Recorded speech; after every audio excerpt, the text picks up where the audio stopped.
Hello everybody, this is General Snivy, and welcome everyone to my new casual stream playthrough. Sure, let's go ahead and create system data, because when I moved my save data from the cloud, or more or less when I transferred my save data from PS4 to PS5, I uploaded my previous save data of this game to the cloud, just so I can have it all cleared out for when I actually play through the game proper. And you're going to see why that is momentarily. Anywho, welcome everyone to Let's Play Kingdom Hearts Birth by Sleep Final Mix. This game right here is my favorite Kingdom Hearts game in the entire series, and you're going to see why that is. From a fantastic story, filled with emotional thrills, chills, and everything in between, and just a really great combat system to really spice things up where you don't have to push X to win every single battle. Instead, you utilize a lot of cheese in order to win your fights. But even so, this is going to be a fun playthrough, so with that in mind, let's begin and start a new game. As is tradition, whenever critical mode is available, I am going to be playing the game on critical difficulty. Otherwise, I would play on proud. But the differences between the different difficulties, other than the fact that enemies hit you like a freaking freight train on the highest difficulty, and others where they just give you a light slap across the face and you're like, BOOT! Just saying. That is a very big difference between the difficulties. Yes, this is Kingdom Hearts. I've covered several Kingdom Hearts games already throughout the entire series. I've covered the first game, Kingdom Hearts Final Mix, Kingdom Hearts 2, Kingdom Hearts 358 over 2 days, and Chain of Memories. Not in that particular order, but even so. I would highly recommend playing through the Kingdom Hearts games. And if you can pick up the HD collections at Kingdom Hearts HD 1.5 plus 2.5 Remix, definitely give it a go. But I would stay the hell away from the Switch version, because that is powered by the cloud. And we all know how good cloud gaming is. Just look at what happened to Google Stadia. Okay, I don't mean to be such a cynical asshole, but even so. Just saying, play any other version of the game, from PS4 to Xbox One or even PC. Just saying, those are the versions of the games you'll want to play. Anywho, as far as the difficulties are concerned, for the most part, as I mentioned previously, it does make a difference of how many or how powerful the enemies are, and also the amount of damage you can take before you go kaput.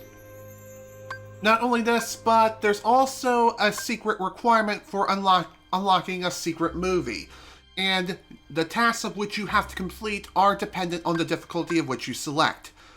The easiest way of getting the secret movie and the secret ending is to play the game on critical mode or proud mode. And the reason why is because the requirements are lower depending on the difficulty of which you select. You're making food right now, Lizard Longer? Well, that's nice. Hopefully it's something good. Anywho, let's go and select our difficulty. Yes, we're going to go with that. Set vibration to on, despite the fact that this is set to the PS4 or DualShock 4, DualSense 4, playing on the DualShock 4. Oh my god. Well, you get the idea. Anywho, skipping the intro because copyright is the main reason. And second, even though I have technically played through the song in the past, I don't know if I can get away with it now because of how much more strict the content ID system is on YouTube. And also another reason too is it does contain a fairly decent number of spoilers, so I figured, skipping the intro movie is not the worst idea in the world. Ooh, delicious pancakes. This world is just too small. What can I say? It is a small world after all. And a little bit of vanilla. Nice. What's not so nice? Black coats. Can only mean one thing. Organization 13. But it isn't Organization 13. Is it?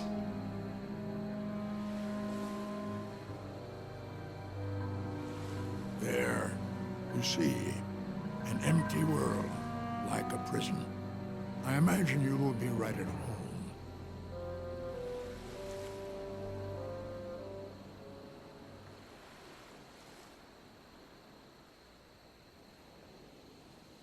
What the heck? Is that Roxas? Folks, that is not Roxas. It may look like Roxas, but I'm telling you, it's not Roxas. Hey, where am I? Who's there?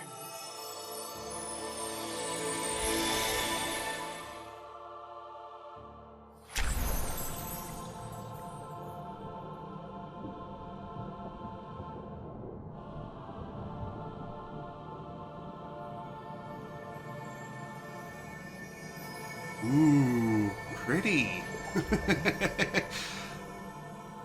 Going through water that isn't water, but it's totally water. Why did I make a comment such as that? What can I say? It's been a while since I've last streamed in general.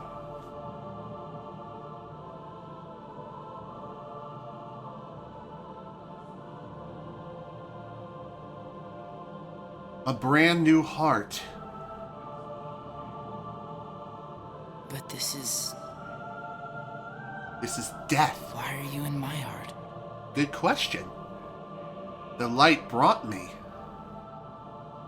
I saw it shining in the distance. And followed it here. Yeah. That was my light. Okay, go ahead and shoot, My lizard. heart is fractured. And now, the little I have left is slipping away. Then you should join your heart with mine. Huh?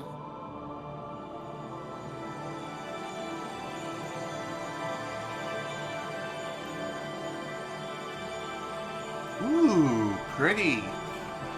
Now our hearts have touched. I need an adult. Oh wait, I am an adult!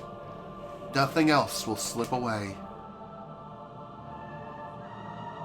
And one day, you'll be strong enough to win back the part that you already did. Right. Thanks.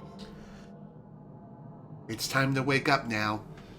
To answer your question of how to share images despite not having Twitter anymore, Open the door. I'm honestly not too sure.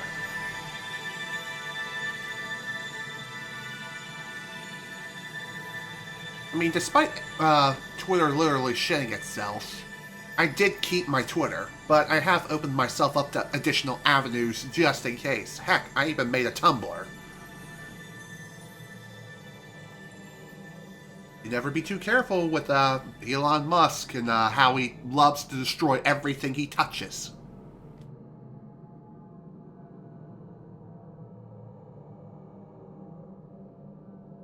Hello, Supercolics. Welcome to the stream. Answer your question. No, it's not Sora, nor is it Roxas. It's an entirely different character.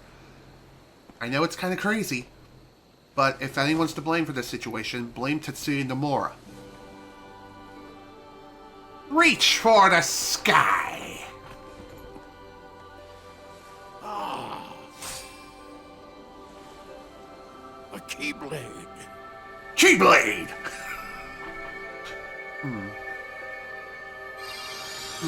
I love the late Lee boy. I do have a Discord, but I'm not really on Discord, like hardly ever. Excuse me.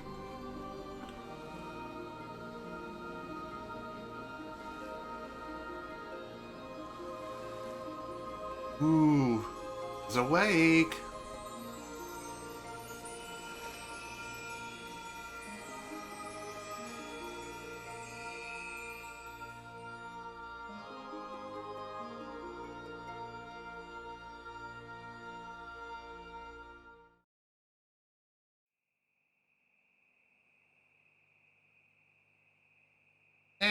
It's fine. It's fine when it comes to the whole Discord thing.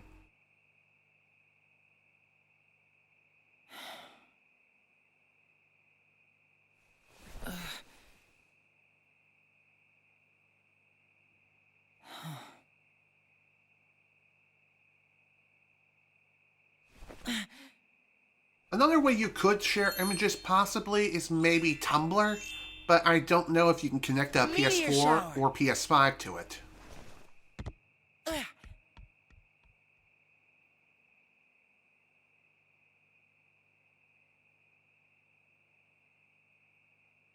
Ooh, pretty meteor shower. Anywho, welcome to the quote-unquote tutorial in the land of departure, where our story begins.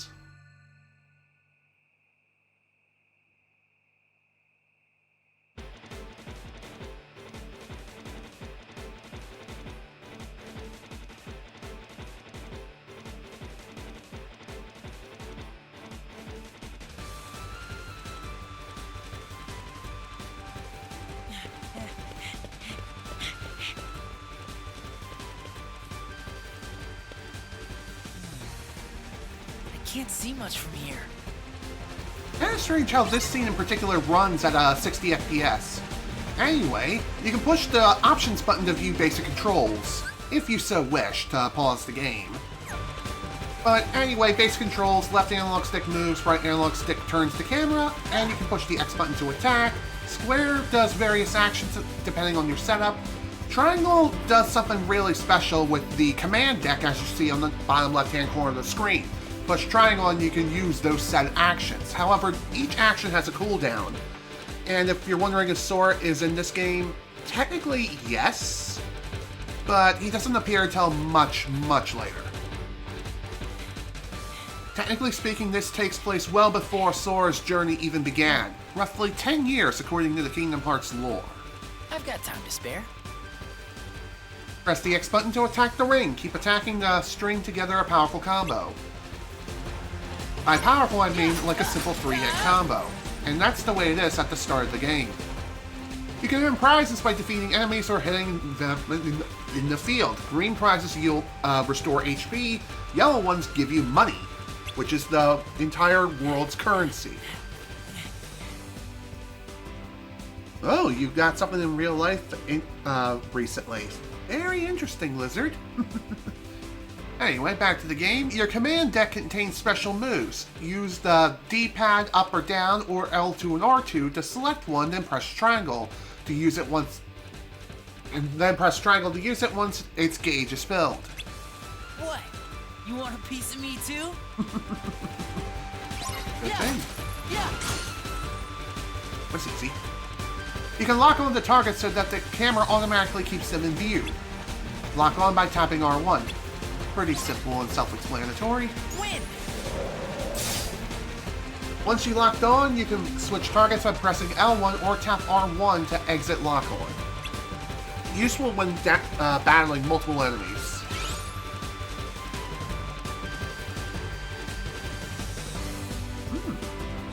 Hello there. Looks like we got ourselves a treasure chest. Come on. I did not mean to do that. I'm so used to hitting triangle to open chests. You found the sliding dash command. Press options to open the main menu where you can install it in your command deck. Neat. We'll definitely give that a whirl. Wait, what am I messing around here for? I'm gonna miss the meteor shower. Okay, let's go ahead and equip said thing to our deck. Installing commands in your command deck. Install commands into your deck to use them. Start by choosing Edit Deck. There are different types of commands that you can install, like battle commands or action commands. Excuse me. Get into the command faster by setting a shortcut with square. Your current shortcut is highlighted in yellow. In combat, you can jump right to your shortcut by pressing left on the D-pad, which, in the heat of the moment, is a lot easier said than done. Excuse me. Now, the more you use commands, the more they'll level up. Commands will level up and increase in power as you collect CP, or command points. Defeat enemies to earn CP. Commands at maximum level are marked with a crown. And thus we have ourselves a special auto ability. Quick Blitz has reached its maximum level, so its scan ability is now ours to keep. Auto abilities stay active even if you don't have them installed in your deck. And that's another thing too. That is one of the major differences between all other difficulties and critical. is that with critical difficulty, you start out with some maxed out abilities from the start, plus additional command slots. I think it's increased by 2 more. However, in all other difficulties, you only have 3 slots to start with. As you progress through the game, you'll gain access to more and more slots. And one more thing worth mentioning too, is that you also don't have maxed out commands at the start on other difficulties outside of critical. Though with Area, for example, we have EXP 0. It's now ours to keep. What's funny about EXP 0 in this game is that it works identically to that of Kingdom Hearts 1, where it has unique hidden properties. Where, excuse me, you would think it would just simply stop you from gaining any additional experience and allow you to play the game at level 1. Well, yes, this is true, but in Kingdom Hearts 1, as well as this game, it has some rather peculiar properties that makes it so the game is not literally Sekiro Shadows Die Twice Kingdom Hearts Edition, or Dark Souls, or Elden Ring. Even so, just saying, not going to be doing that. This is a purely casual playthrough made for fun. And I'm not here to scream and shout and let it all out. Not unless I'm about to frickin' flip the freaking table. But anyway, as you can see, there are some commands which have abilities attached to them. We'll get more into this later, but needless to say, in order to have the ability even available to you, you have to have that particular command within your command deck and make it active until it reaches max level. Once it reaches max level, then the command associated with, or the ability associated with the command is now yours to keep. So, that's neat. We have Scan as well as EXP 0. We also have the ability to meld commands. Whenever 2 abilities are maxed out, you can meld them into a brand new command. You can create a new command by melding 2 existing ones. The comrades you meet have to reach a high enough level first. Use a synthesis item when melding to add an ability to the command, which you always want to do. So, let's go ahead and take a quick blitz as well as this, and okay, you know what, never mind. I'm actually going to save that for later because I want an additional ability. And by the way, they do have a preset, or no, each command that you meld into new commands do have a set recipe, and there's also a set recipe combination for getting certain abilities that you want. Like, if you know what you're doing, you can get your hands on some very powerful commands and very powerful abilities early on, which is absolutely critical in critical mode. See what I did there? And those abilities are obviously second chance and once more. But other commands, we'll get into those later. Now for finish commands. Meet certain requirements to power up your finish command. Your finish command may power up in different ways depending on which condition you fulfill. Use the finish command screen to change your command or give commands new names. By the way, I'm pretty sure you can name the names whatever you want because this game doesn't have any sort of online connectivity. So you can name something like Super Duper Ass Cannon if you wanted to, or the N-word. Whatever. You can name it whatever you want. Just, obviously I will be sticking to default names in this playthrough because, well, I'm lazy, for one. Excuse me. And the default names are actually pretty decent, too. So, we'll go with that for now. I don't think I really need to worry much about equipping any additional abilities here. Action commands, I don't think I have any others besides jump. Shot lock commands are something really special, and that is, once you get your hands on one, this is kind of like an easy, cheesy invincibility button. Think Wonder Wing from Banjo-Kazooie, but with limited uses. Something to that extent, and it's not exactly something you can activate on command, but it is easier to refill than, say, Gold Feathers from Banjo-Kazooie, respectively, but even so, we'll worry about that later once we get our hands on set commands. As far as our starting items, we have, obviously, our Keyblade, and not really much else after that. As far as abilities are bonus skills tied to commands. Just install the command to gain its ability. Ability boosts stats or provide special skills. You have a new ability by adding a synthesis item when melding commands, which is sweet. Auto abilities are permanent and don't have to be installed into your deck. You gain an auto ability by raising a command that ability to the maximum level, which is awesome. So in other words, we have EXP 0, which we can freely turn on or off. As far as other auto abilities such as Scan, this is automatically turned on by default. EXP 0 is the only exception where this ability is automatically turned off for obvious reasons. Like, if you want to challenge yourself, or if you want to experience the game in a totally different way, you can if you want. But like I said, I'm not going to be doing that. So when it comes to this game in particular, I first played this game, believe it or not, on the PlayStation Portable, but it was the original Birth by Sleep, not Birth by Sleep Final Mix. And I'll get into the details as to why that is a little bit later. For now, we have Cutscene Land, and a nice meteor shower to watch.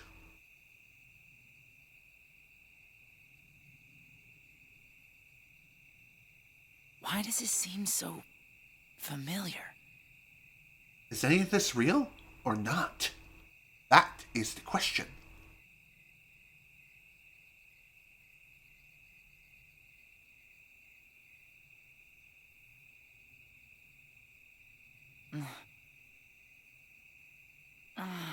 Oh dear. Poor Ventus fell asleep. Whoa!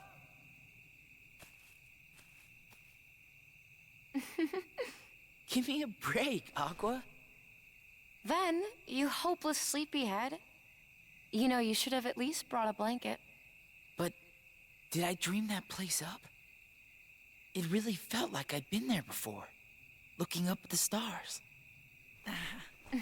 Oh, you're so cute. Except you've always lived here with us. Yeah. I know.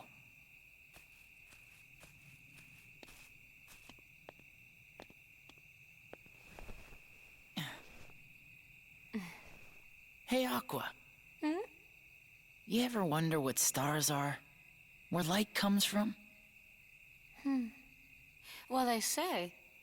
That every star up there is another world. Hello there. Terra. What's Yep. cooking? Good looking. Hard to believe there are so many worlds out Excuse there me. besides our own. The light is their hearts.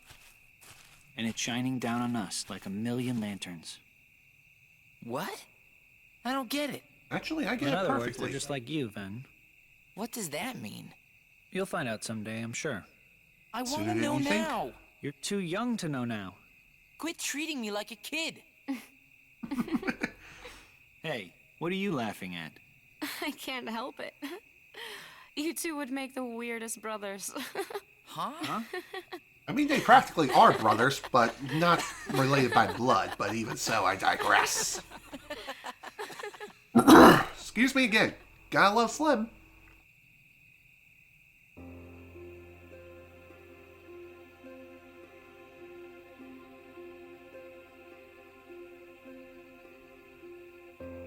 Oh, yeah. Terra, you and I have our Mark of Mastery exams tomorrow. I made us good luck charms. Oh, they're pretty. Whoa. I bet you if you go to any Kingdom Hearts convention, these things I get actually one too. exist. Of course. One for each of us. Yeah. I would love to get my Somewhere hands out on there? one for sure. There's this tree with star-shaped fruit. And the fruit represents an unbreakable connection. So as long as you and your friends carry good luck charms shaped like it, nothing can ever drive you apart. You will always find your way back to each other. Funny enough, this is true. Technically, I think you're supposed to make them with seashells. But I did the best with what I had. Boy, sometimes you are such a girl. Hey, what do you mean sometimes? And So what's this wrong isn't with being a real girl? Good luck charm? Well, that's yet to be seen. But I did work a little magic on it. Really? What? An unbreakable connection. So much for magic. Is the magic friendship? Because they say friendship is magic. And yes, I just made a My Little Pony reference. Bite me. Anywho, say hello to the Wayfinder, one of 3 good luck charms Aqua made for herself and her friends the day before the Marker Mastery exam. The Wayfinder allows you to use Dimension Link with friends and borrow their powers. You'll meet lots of characters throughout the story and you can de-link with, which a lot of people say is kinda useless, but in actuality they're a lot more powerful than they give them credit for. They first can be used as an emergency heal, for 1. For 2, their abilities can be pretty damn good and powerful in the right hands, and you level them up enough, they can be some of the most broken moves in the entire game. Just saying. Well, tomorrow's the exam. Anybody want to spar? Ooh, sounds I fun. can take you. Let's give it a whirl. Time for a fun little sparring match. This HP gauge represents your health. Run out of it and you will be defeated. In other words, game over. Use square to defend yourself. Press it while moving to slide. Or press square while holding still to block. Okay, that seems simple enough. As you can see, we technically have changed characters here. Quit going easy on me. You're not gonna win unless you stay on the offensive. Thank God for subtitles, because I couldn't quite hear that too well. This command gauge fills when your attacks hit enemies. If you go a few seconds without landing an attack, it will start to drain. Once you fill the gauge all the way, you can devastate opponents with a powerful finish command. And depending on what abilities that you fill the command with, you can get some really devastating combos in. Want some? That was easy. Use triangle commands instead of regular attacks to fill the command gauge may cause you to change command styles. Command styles make your X attacks much more powerful. Which command style you get depends on the command you use to fill the gauge. You will unlock more as you progress. Some command styles are tricky to activate. Try all kinds of command combinations.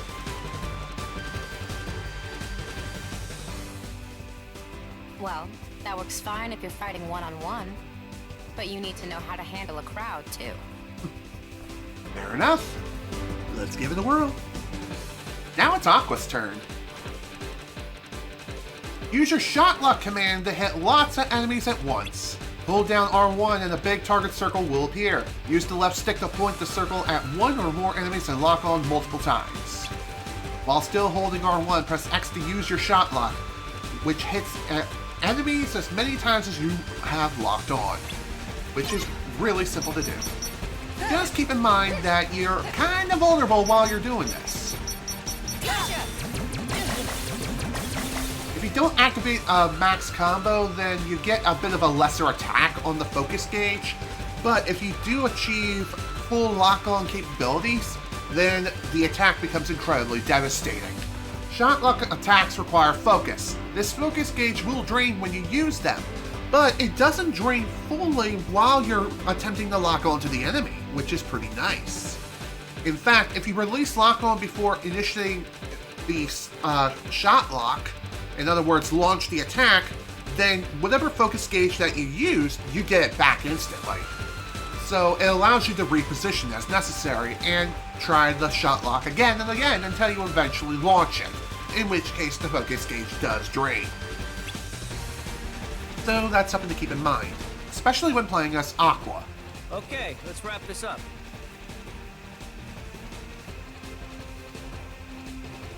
Anywho, let's go ahead and go over each of the 3 characters now, shall we? We have 3 playable characters and 3 playable protagonists throughout the entire game. We have Terra, Ventus, and Aqua. Terra as in Terra Mall, Ventus as in Ventus, Cornelian I don't know, and Aqua Laguna. Each character specializes in one unique aspect. Terra is a tank and he hits like a friggin' freight train, but he's slow as molasses. Ventus is balanced. He's balanced and he's a jack of all trades, master of none. Aqua is purely magic-based, and if you know what you're doing with magic, you can completely break the game with her. But she's about as frail as, like, tissue paper. Like, if you breathe on her the wrong way, she will die instantly.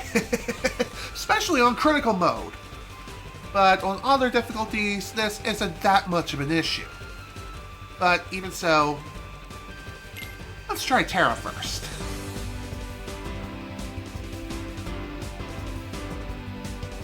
But like I said, with Terra in particular, Terra is one of those characters in which, yes, his attacks hit hard, but he's also incredibly slow with his attacks. His block also leaves a lot to be desired, too, for a lot of people. You're just using the block wrong. That's all I have to say. With experience. Now then, as far as who to show off next, how about Ventus? Who is he gonna fight? Aqua as an Aquaman. That works too.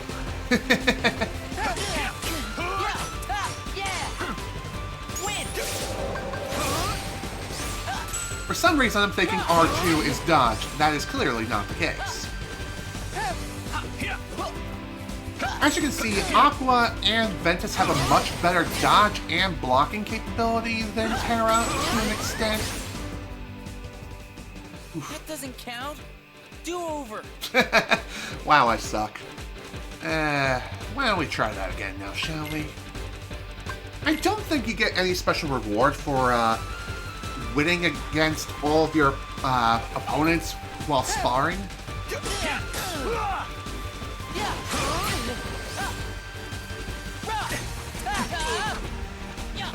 But yeah, like I said, Ventus is more balanced when it comes to not only his attack speed and attack strength, but just his overall agility. He is highly agile. Yeah, Ventus does sort of look like Sora, and there is an explanation for this. If anyone has played Kingdom Hearts 1 and then started playing Kingdom Hearts 2, you may know that his nobody is Roxas, and Roxas does not look like Sora, instead it looks like Ventus. Well, for spoiler reasons I'm not going to say or go into any additional details as to why that is. Anyway, on to Aqua. Come on, Aqua Laguna. Let's see what you got. So when it comes to Aqua, you definitely want to be more agile with your movement. And she also has the best block out of all three playable protagonists in this game.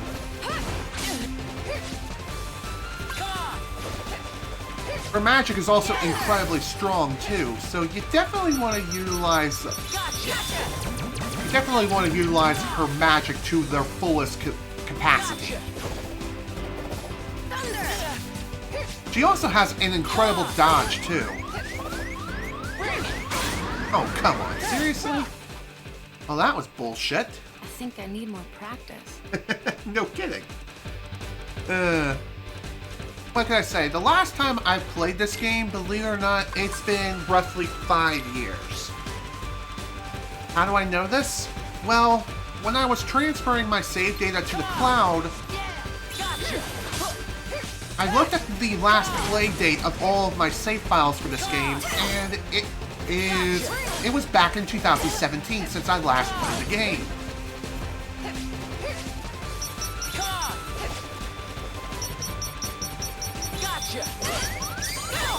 That'll work.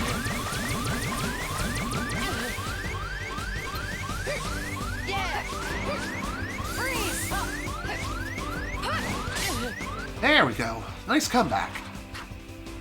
Looks like I win. Alright, I think that's enough sparring for now. Also, apologies for the power of the sun. Let me fix that. Or at least try to. And looks like that's not really working. Damn you, power of the sun! It contains 5% juice.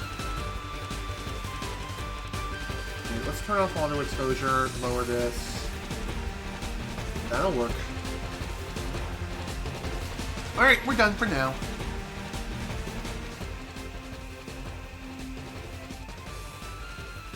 Trust me, you guys are ready. We're gonna clean up at the exam tomorrow. I hope it's that easy. It's like the Master said. Power is born within the heart. When the time is right, you just need to look inside yourself, and you'll find it there. Foreshadowing! Anyway, power is born within the heart. During your travels, you can find new strength by playing on the command board. In this game, you roll the dice and power up your commands as you make your way along the board. You can access the command board at save points or on the world map. The commands in your command deck become your game pieces, and you can also obtain new commands. Speaking of the command board, I'll be getting more into details of this later because it is a lot more complex than what the tutorial is leading on here. Anyway, let's continue. Oh, we don't want to lose track of stuff that's happened. Move into the circle of light and press X to save your progress. Touching the circle fully restores HP. Okay, seems simple enough. Let's go and open up the save menu and save our game. Yep, new save data.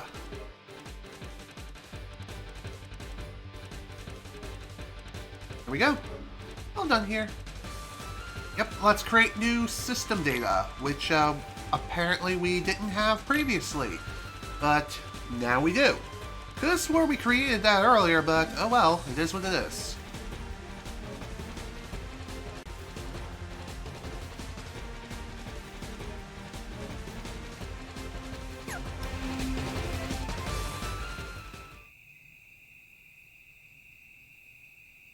Hey, we're gonna head back. Yeah, me too.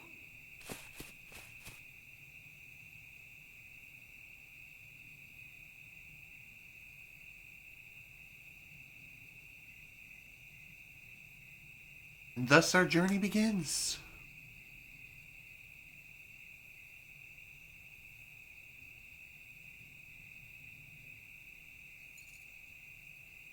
Together. Always.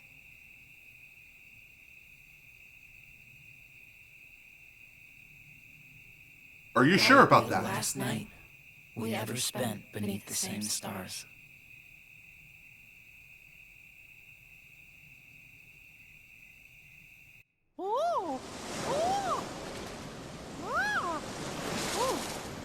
I seriously wonder how the hell it is that book is not completely soaked right now. Maybe it's magic. Oh dear. Ah, that explains it. It is magic.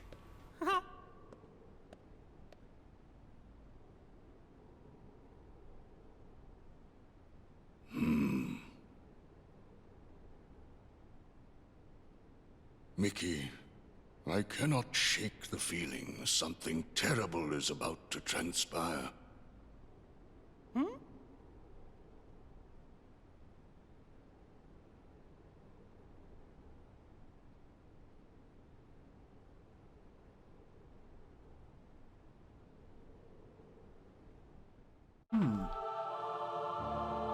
Now at this point, our story can now officially begin proper.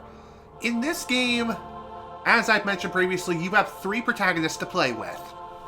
In this game, you choose one character at a time and complete his or her story from start to finish. Each character visits different places and meets different people, and only by finishing all 3 stories will you uncover this tale's deeper truths. And depending on the difficulty you select and what you do, it also can allow you to unlock an even deeper truth than that.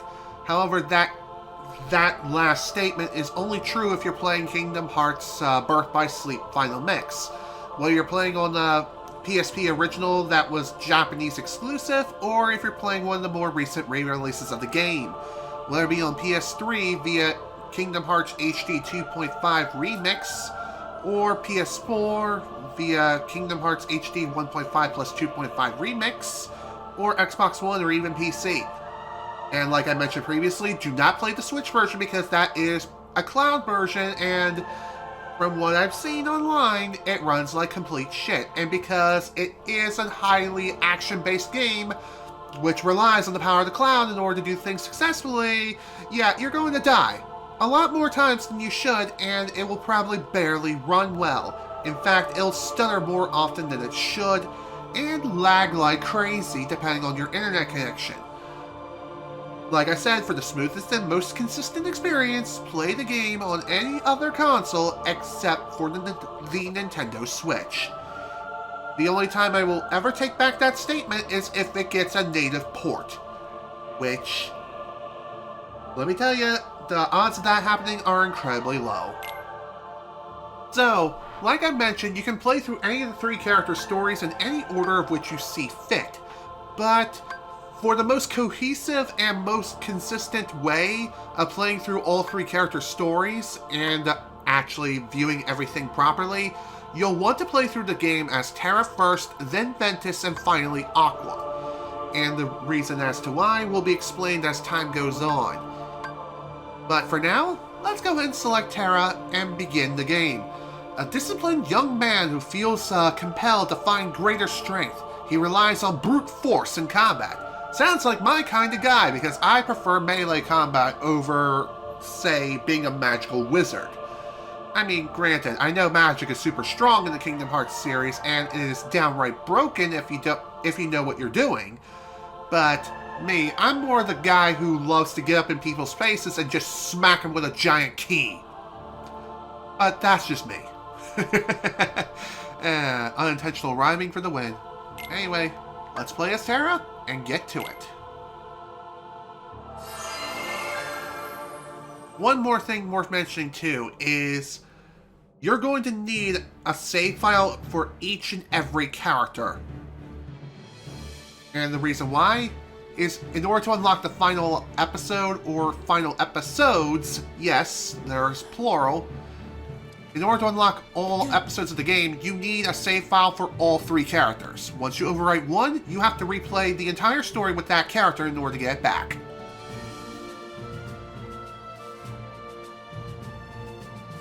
Today you will be examined for the Mark of Mastery. Not one, but 2 of the Keyblades chosen stand here as candidates. But this is neither a competition nor a battle for supremacy. Not a test of wills, but a test of heart. Both of you may prevail, or neither. But I am sure our guest, Master Xehanort, did not travel all this way to see our youngest prospects in years fall short of the mark. I trust you are ready. Yes. Then let the examination begin. Cool.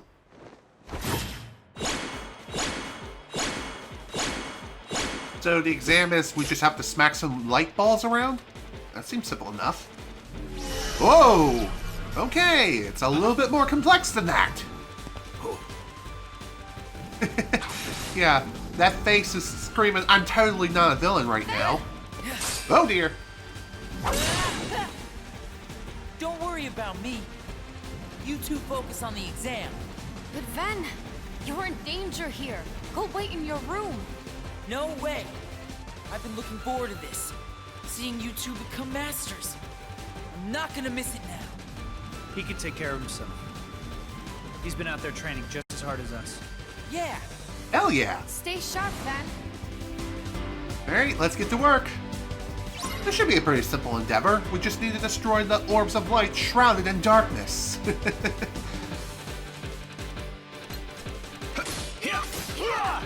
This should go relatively smooth.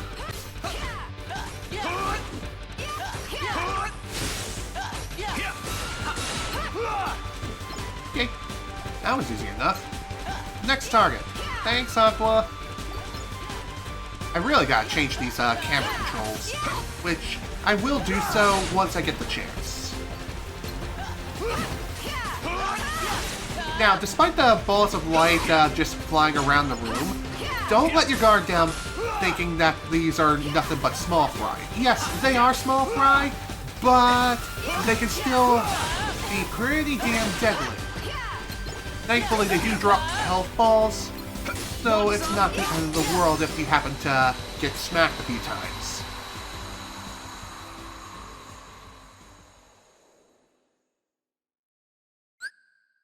Okay, coolio.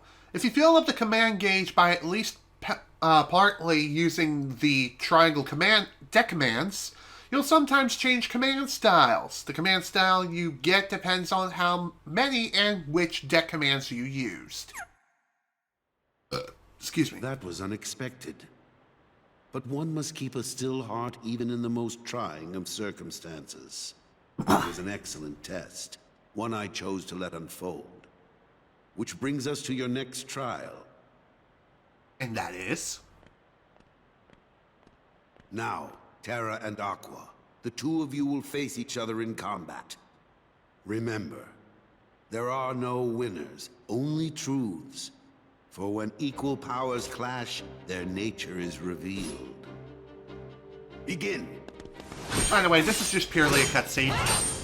It would be nice to actually partake in this battle, but it is what it is.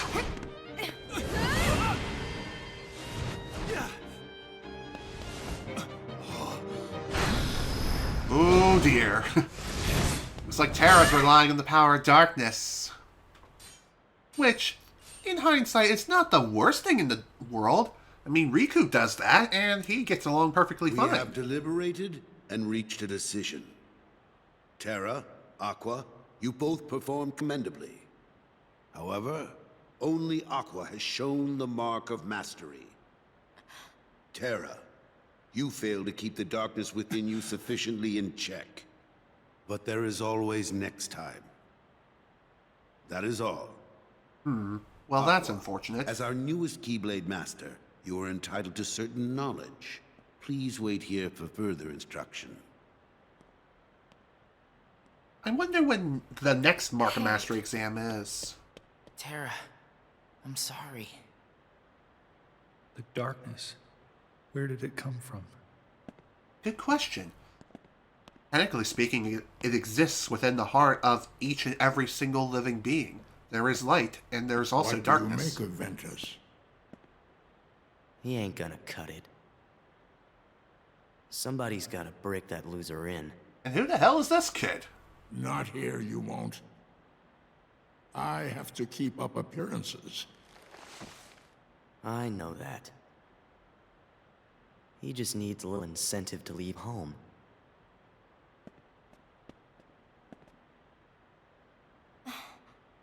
Sorry.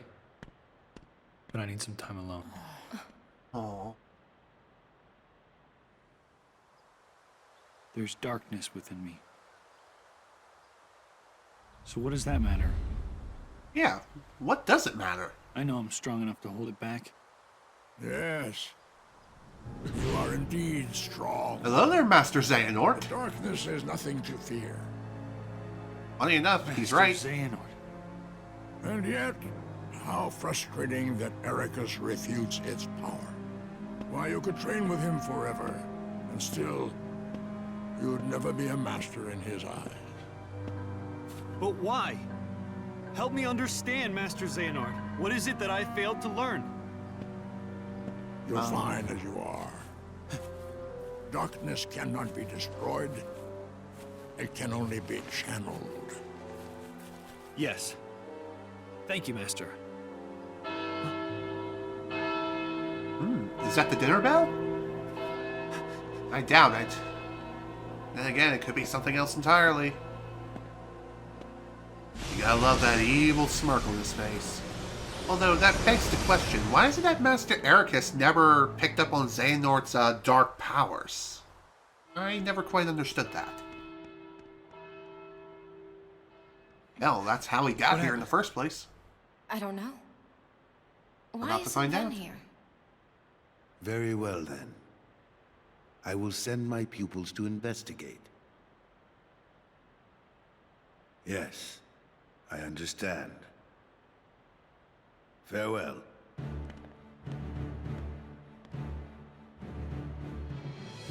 That was my dear old friend Yen Sid. As you know, he is master no more, but he still keeps a close eye on the tides of light and darkness. His counsel serves as signposts on the road we wielders of the Keyblade must walk. All the more reason then for concern. For he tells me the princesses of heart are in danger. Not only from the forces of darkness, as you may assume, but also from a new threat. One that feeds on negativity. Fledgling emotions that have taken monster form. Yen Sid calls them the Unversed. Ooh, sounds threatening. As wielders of the Keyblade, you are tasked with striking down any who would upset the balance of light and darkness. The Unversed are no exception. I tried to pass this news on to Master Xehanort, but my repeated attempts to reach him have failed. Yeah, that's totally not suspicious at all. This all troubles me. Master Xehanort is gone?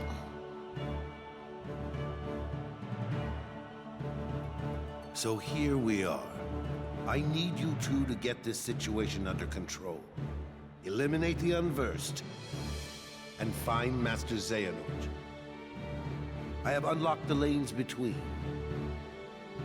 You may use these forbidden pathways to travel between this world and countless others. The darkness looms closer than usual within these spaces, but your armor will protect you.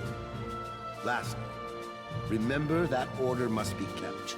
You cannot tell anyone there are other worlds. Now go, and fulfill your duty. Yes, Master. Funny enough, that law is Terra. technically broken in future Kingdom Hearts games. Consider this an opportunity. A second chance for you to change my mind. What? You must know, I care for you like my own son. If I could have my way, I would name you Master in a second. Then why don't you? But how can I, when you are so obsessed with power? Terra, you mustn't be afraid of losing. Fear leads to obsession with power, and obsession beckons the darkness. You must never forget. Thank you, Master. I swear, I will not fail you again.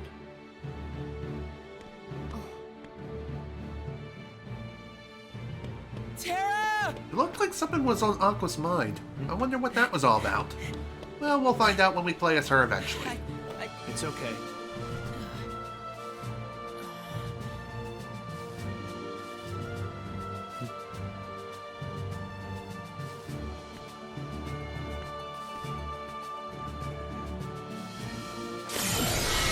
We go. You gotta admit, that armor is pretty damn cool. And well, you know, that's totally not familiar at all. Remember Lingering Will? Well, believe it or not, Lingering Will is Terra. And if you want to know how he became Lingering Will, well, we'll have to play through his story to find out.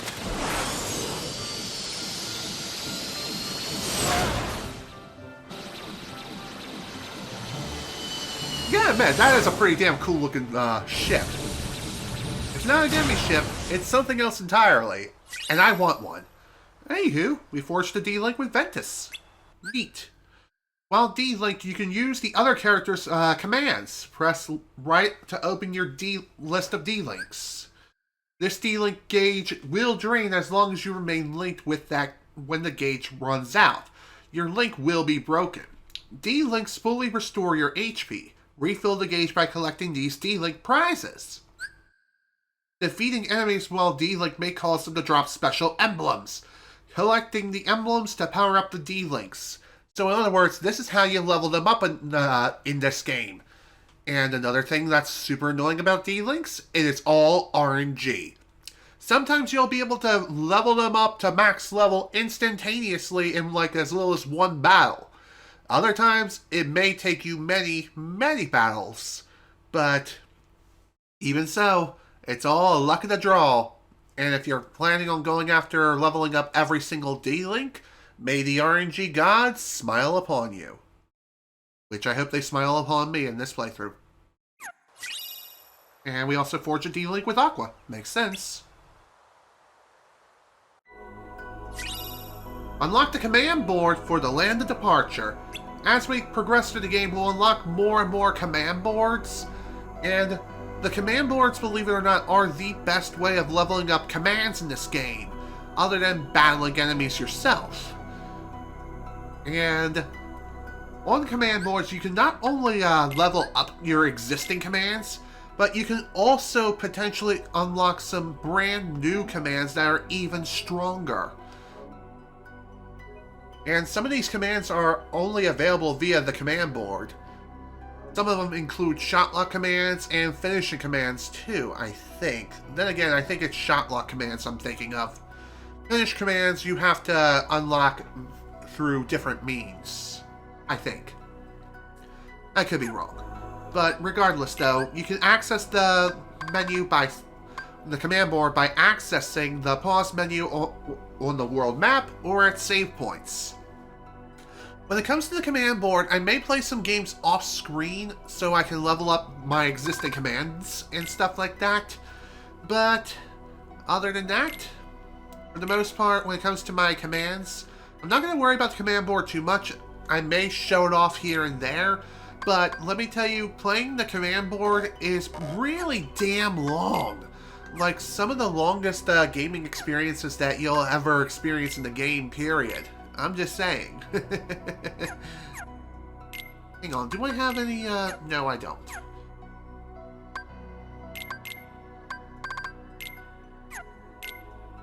Okay. I don't think I have any other commands that you need to worry about here. Yep, just the same old, same old. And by the way, in order to unlock the, secret ending of this game, you will have to hunt down what are known as Xehanort reports.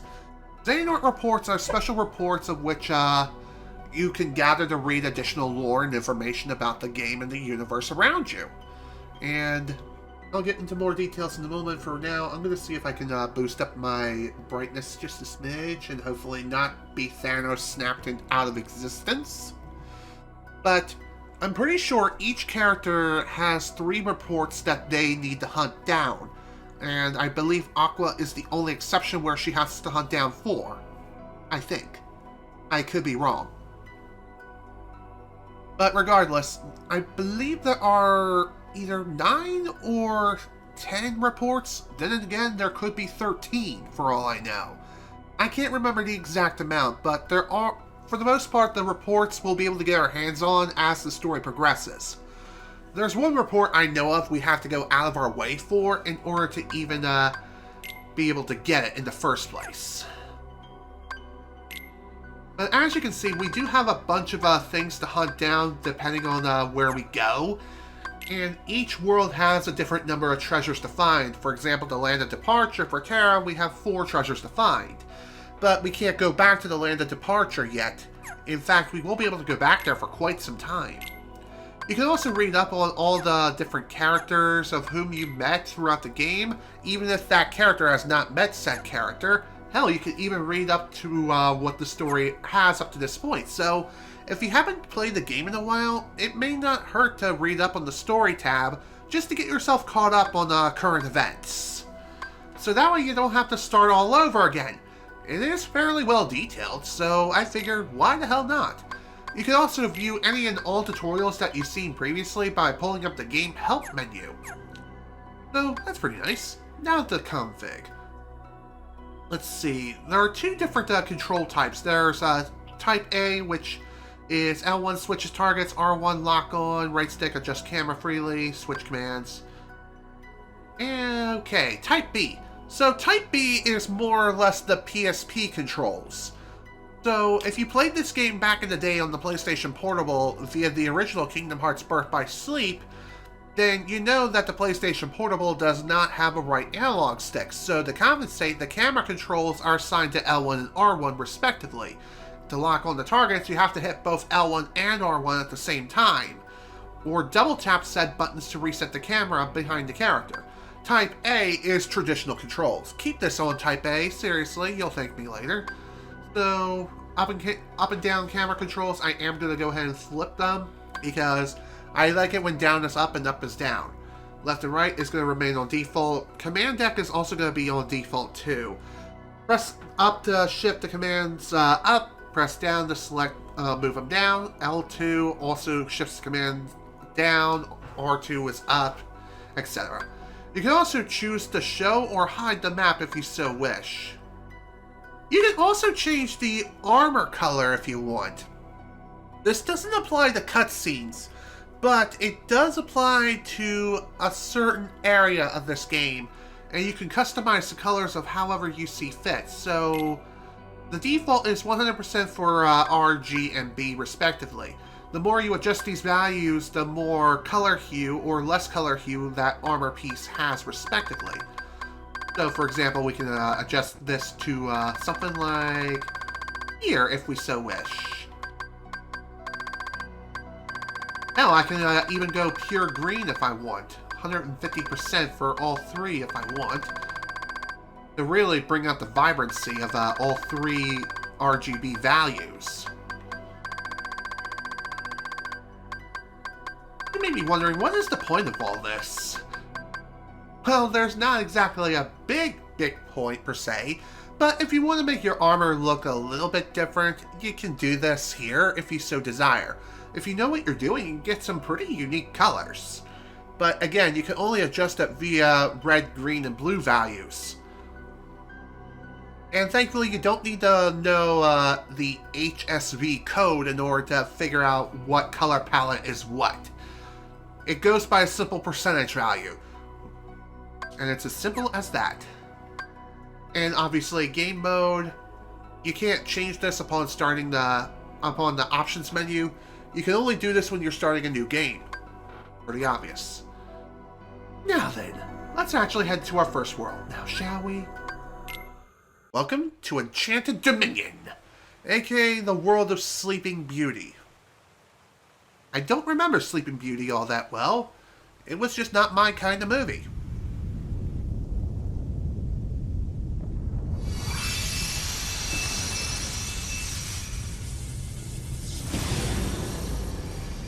Obviously, I could watch the movie at any time via Disney Plus thanks to my sister and all, but even so, not too interested in Sleeping Beauty.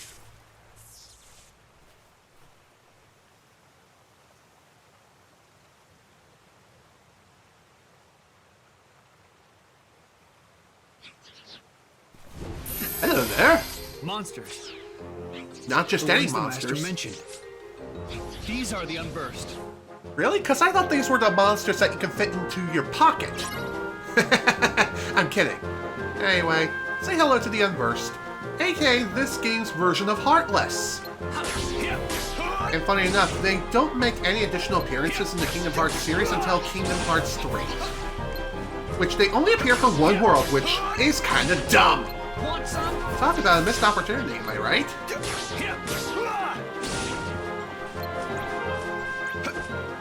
So if you're working on leveling up D-Links, I would recommend trying to use D-Links as much as you possibly can. In fact, let's go ahead and activate Ventus' D-Link. By the way, I'm pretty sure Ventus' D-Links, depending on how well you level up this D-Link, you could potentially speed up Terra's attacks. So in other words, it will kind of nullify Terra's major weakness of being slower than a frickin' slug. But he'll also keep his benefits of maintaining his strength, if you can catch my drift. You also get access to Ventus' magic, and not just his magic either, but whoever's magic is associated with that particular D-Link.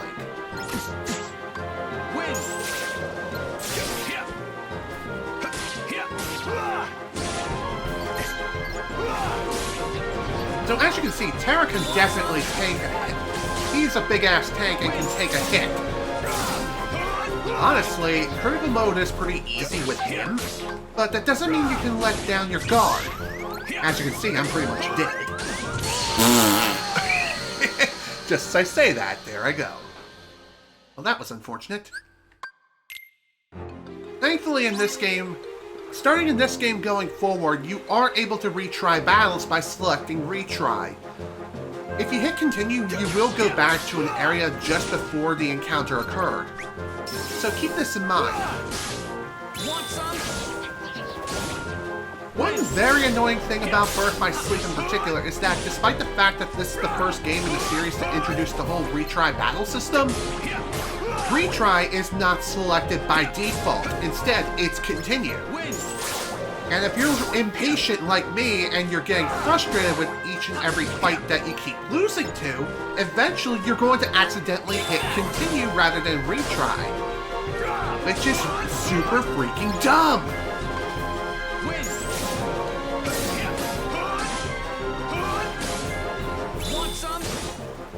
So one more thing worth mentioning too, and I can't stress this enough, use your commands as much as humanly possible. Trust me, these will save your bacon more often than you can possibly imagine. Ooh, level up. Gimme, gimme, gimme. And level 2 Ventus D-Link grants us haste, so in other words our attacks are sped up exponentially. I think they speed up to Ventus's current attack speed, if not slightly faster. In fact, I think they're twice as fast as Ventus.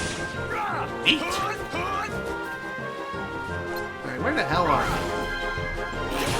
Nice miss. And just like that, we're already up to Ventus level 2. Just keep in mind that any sort of experience or level ups you gain through D-Links, if you happen to die in the room, then that experience is lost. Keep that in mind. Same also holds true if you're grinding.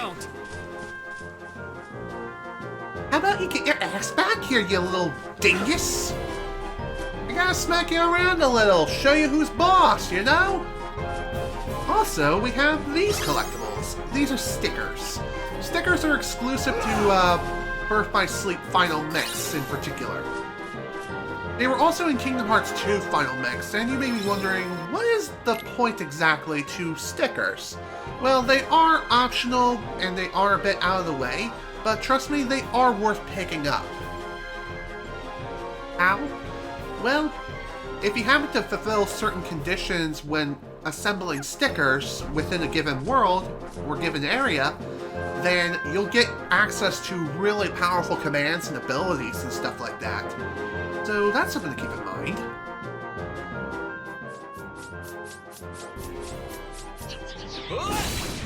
There you go. That's quite a magnificent looking castle. Anywho, welcome to Enchanted Dominion.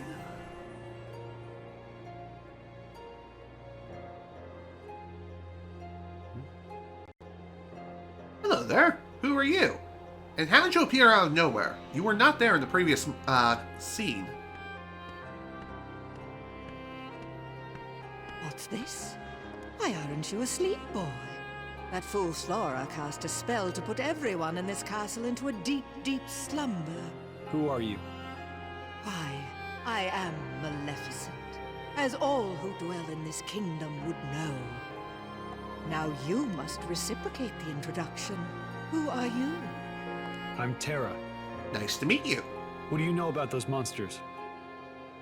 The ones who attacked me. Now why would I give a thought to creatures so base, so inconsequential? Based. Before based was cool. They are base. That's for sure. Anyway, I'm looking for someone. Ever heard of a man named Xehanort? That name is not familiar to me. Is he an outsider like yourself? Maybe, maybe not. Who's to say? Oh, but wait. I do remember someone leaving the castle. Tell me, what was he doing there? Who knows? It could be a she. I can only be certain he was not from this kingdom.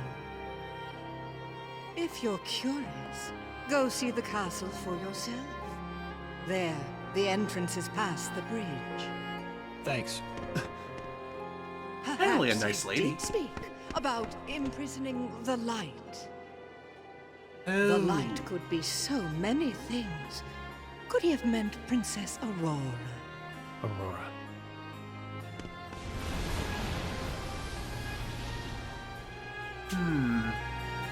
That seems pretty sussy to me. But who knows at this point?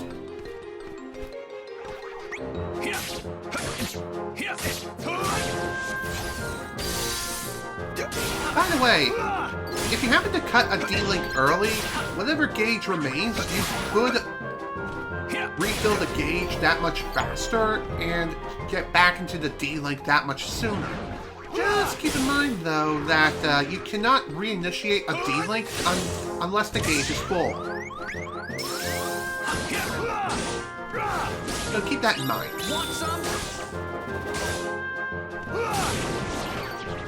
Also, I don't know if the D-Link deactivates upon room transition. I'm pretty sure that's not the case. By the way, even while you are under a D-Link of someone, you're still leveling up your own command deck. So, keep that in mind.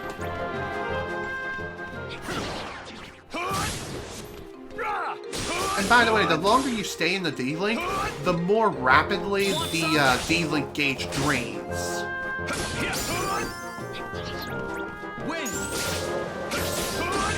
It may seem like it's draining rather slowly right now, but as time goes on and the longer you stay within the D-Link, the faster it will drain. I might have mentioned that already, but I needed to re-emphasize it, just because.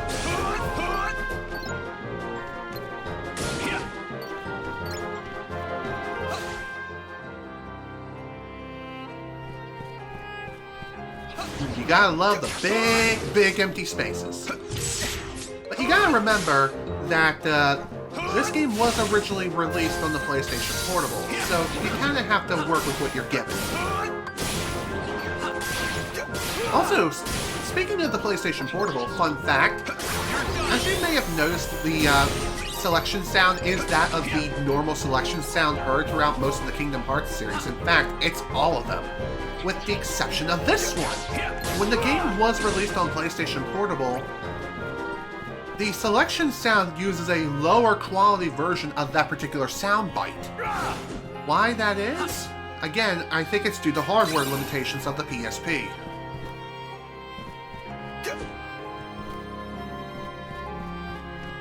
Also, as you can see, there is a sticker up there that I really would love to get my hands on right now, but unfortunately, Terra's a bit of a lumpy dumpy, and he can't jump more than maybe 2 feet into the air.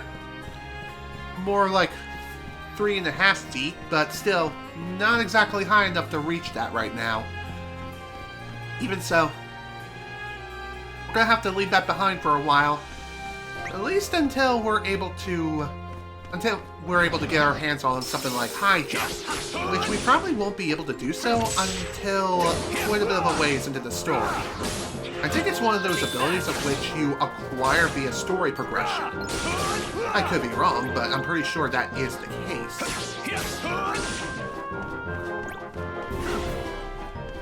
could have swore I heard another enemy spawn, but guess I was wrong.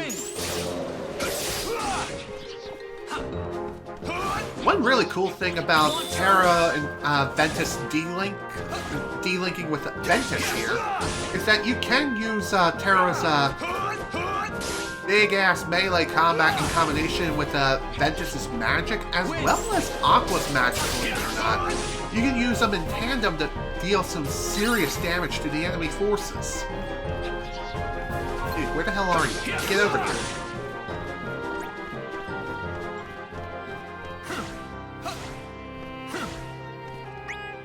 Let's revert.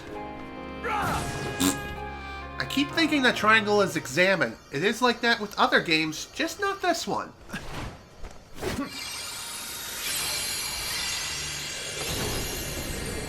There we go. Door unlocked. And that's the power of the Keyblade. Pretty neat, don't you think? Is that Princess Aurora? And again, it could be, Prince Charming. Feels so familiar. No, it does. I wonder how, though.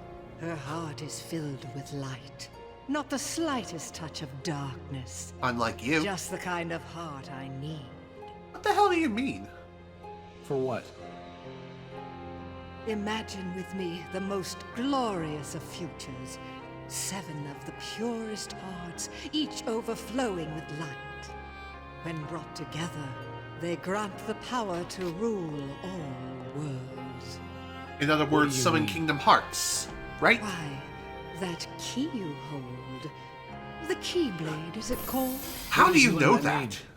That trinket is the only way to obtain the hearts. No more games! Where is Master Xehanort? Impudence will get you nowhere, child. If you wish to learn more, you must retrieve the heart of Aurora. How about now, you crazy witch? And why would I ever want to do that? It's not a matter of why, but of will. In your heart, there is darkness just waiting to be awakened. I don't know what you're talking about. Perhaps not yet. But I have power over sleep. And I can awaken what's inside you. In other words, then you it's will be birth by free sleep. to be who you truly are. Remember, the darkness lurks in every heart. Darkness is our foe. Would that we could be rid of it. You must destroy it. Are you sure about Push the that? darkness down. Give it no quarter in your heart.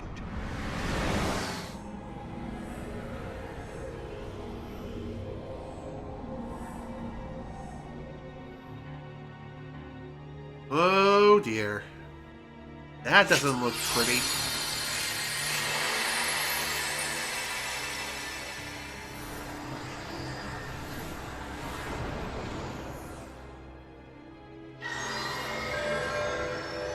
Whoa. Well, that certainly sucks. Here it is. Just what I've waited for. Crazy witch. How dare you? To think that all he spoke of was and will be true. What? How did I... What did I do? What did you do? You speak as if I pulled some invisible strings. Which you did. No, you couldn't be further from the truth, child. I simply whispered to the darkness you already held inside. How could I do this? Then! Yes. Now, you want to know where Xehanort went. Well, that I cannot answer. He disappeared into the darkness. But now I know the Keyblade is necessary to gather hearts. Join me. Collect 6 more hearts of pure light. Then we will rule all the worlds together! How You about seem to be no? mixed up. I'm a peacekeeper, not a tyrant.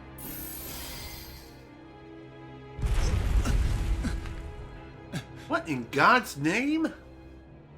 For a peacekeeper, you're off to an exceptionally poor start. Remember this. The darkness in your heart cannot be held back by force or strength.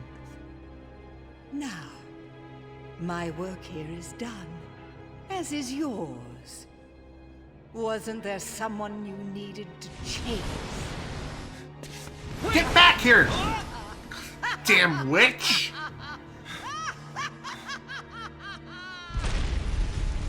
Well, shit. This is a The problem. Unversed. They're gonna bring down the castle. I have to do something. No shit, Sherlock. Anywho, we forged a D-Link with Maleficent. Well, that's certainly an odd D-Link.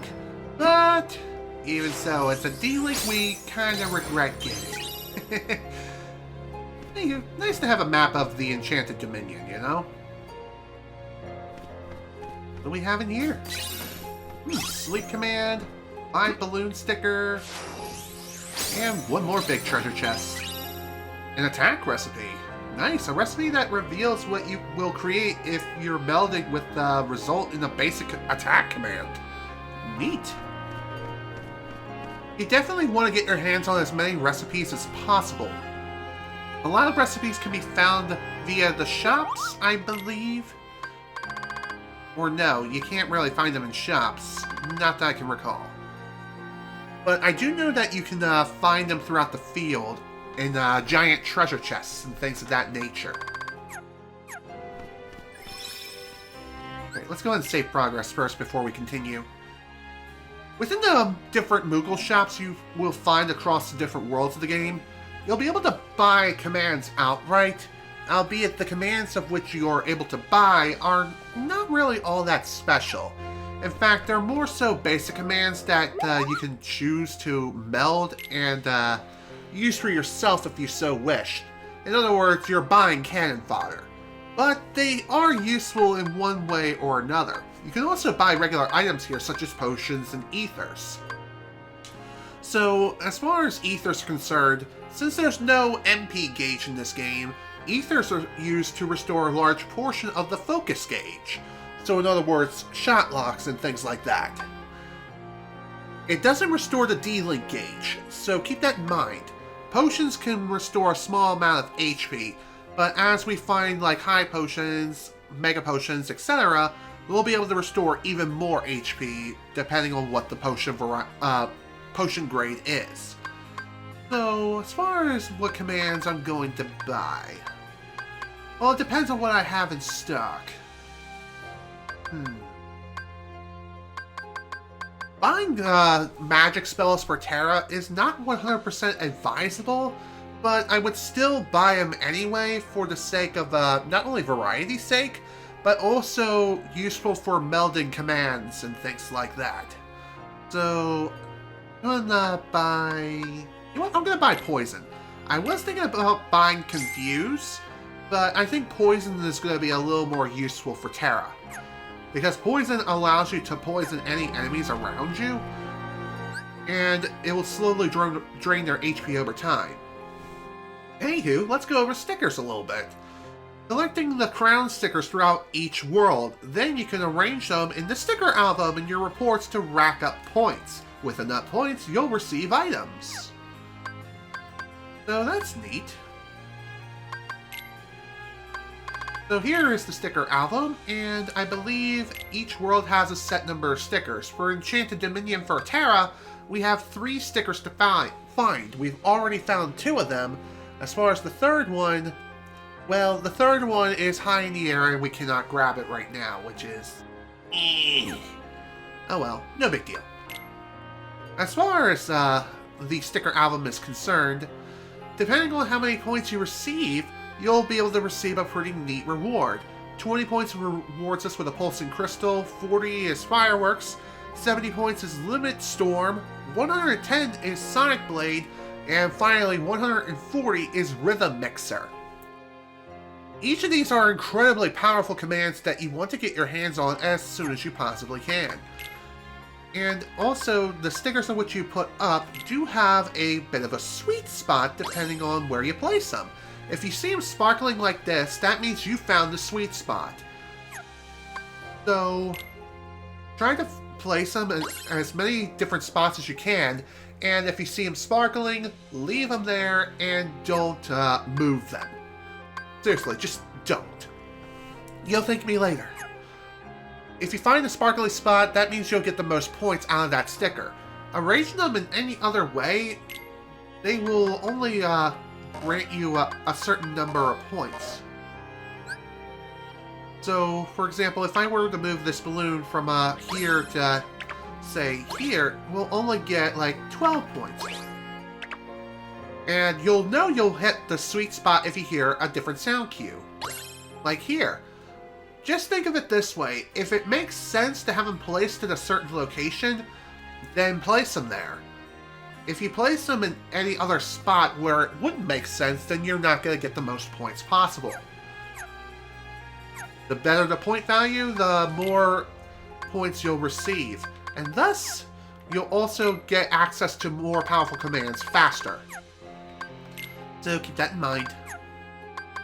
And by the way, completing each and every single character's report is a bit of a pain in the ass. And there is a 100% completion criteria which involves maxing out the reports for all 3 characters. Believe it or not, I've not done this on any of my playthroughs because it involves a lot of grinding and is kind of boring, to be honest. But even so, I'm just saying. You know what? Let's go ahead and apply a new spell or two. I'm going to go with poison for this, and here I'm going to set a potion. So, when you set items into your command deck, unlike other commands, the items do not have a cooldown. Instead, they have a certain number of which you have in your inventory. So, for example, we have 4 potions right now. If I were to use a potion right now, then that would be decreased to 3, but I can use as many potions as I need in order to restore my health. But even so, just saying, it's always a good idea to have at least one item command, or better yet, a curative command, just in case something goes wrong. And trust me, you're going to want to have at least 2 or 3 curative commands. But we won't get access to anything like Cure or anything of the sort until quite a bit of a ways later in the game.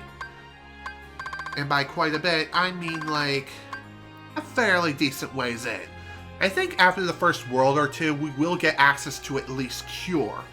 So, not too bad, all things considered.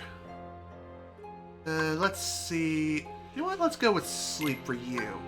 You can also rearrange certain commands if you so wish, so you can get a better feel for all the different commands that you want to spam. Just be careful when you have an item command set up so you don't accidentally use an item at the wrong time. Trust me, that's pretty dang embarrassing if you accidentally use an item that you don't mean to. By the way, shotlock commands take the longest to level up out of all commands. Same also holds true for action commands too. Battle commands, however, they don't require very much experience when it comes to leveling them up. But even so, just saying. They do take a while to level up anyway. Speaking of melding commands, let's see if we can meld a new command right now. So let's take Quick Blitz and Sliding Dash. And we'll also get our hands on Strike Rate. Pretty neat. So let's see, depending on the item of which you meld the commands with, you'll get a corresponding ability. And read the descriptions, these are pretty important. So for Shimmering Crystal, used when melded commands, it activates abilities which increase the damage you deal with fire and other elemental attacks. So not really something I need. Soothing Crystal, let's see, it attaches HP-related abilities, one for example which boosts your maximum HP. Pretty neat. So Hungry Crystal, it attaches abilities which increase HP prize pool or helps you scoop prizes up. So something like Treasure Magnet or something to that extent. Let's go with a Soothing Crystal first, and see what we get with these 2 commands in particular. Boom. Item Boost. Okay. Not exactly the worst combination imaginable, but still better than nothing. And now that we have a new command that we melded successfully, I'm going to go ahead and prioritize Strike Rate since it has an ability attached to it. So what Item Boost does is that it boosts the effectiveness of items. So say for example, an item normally restores roughly 30% HP, like a potion. Well, I believe with Item Boost, what this will do is that it will increase the effectiveness to like 35%. And funny enough, when it comes to this particular ability and several others in particular that it affects stats, these sort of abilities stack, and depending on the ability, it can stack up to either 3 times or 5 times maximum. And these abilities are always active upon receiving the abilities permanently, if you can catch my drift. So, that's pretty neat. So, let's take a quick look at Maleficent's D-Link. You can also choose to turn on or off D-Links of certain characters if you don't like their layouts or their abilities. but I would recommend having them all on, but that's just me. However you choose to play is entirely up to you. One more thing worth mentioning too is, if you are choosing to rearrange your command deck, keep in mind that upon exiting the menu, your commands automatically start recharging. So, it will take a little bit of time, depending on the command, for them all to recharge back to their maximum capacity and maximum output. So in other words, it takes them a little bit of time for them to be usable again. One more thing you could do too is, if you are anticipating a pretty difficult boss fight on your hands, you could go out and grind for a bit, or you could also play the command board to level up your commands. And there's one way you can go about grinding if you so wish.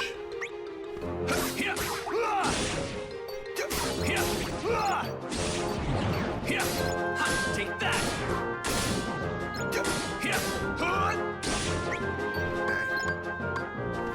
I think what I'm going to do here is, first off, I am going to grind all the enemies in this room just so that way, just so I can get another level or two.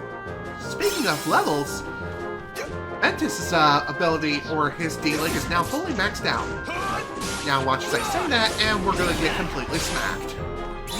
And thus removing the level up entirely, which will be kind of catastrophic.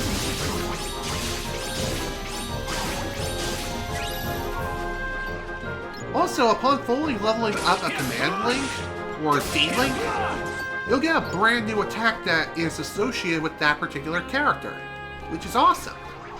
However, sometimes you may not like the ability, in which case you can go into the main menu and go into D-Links, go into that particular character, and choose either that new ability or choose their regular OG ability.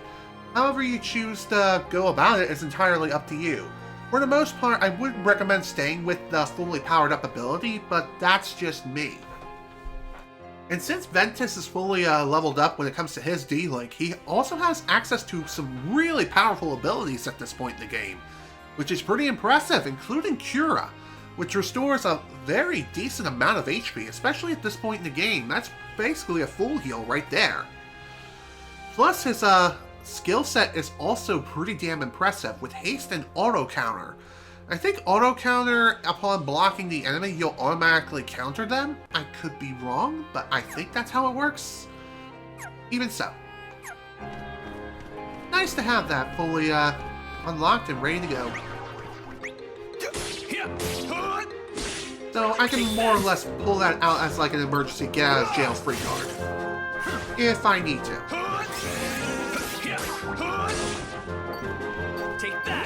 Have a nice poison. Why did I say that? Why did I say it like that? I mean...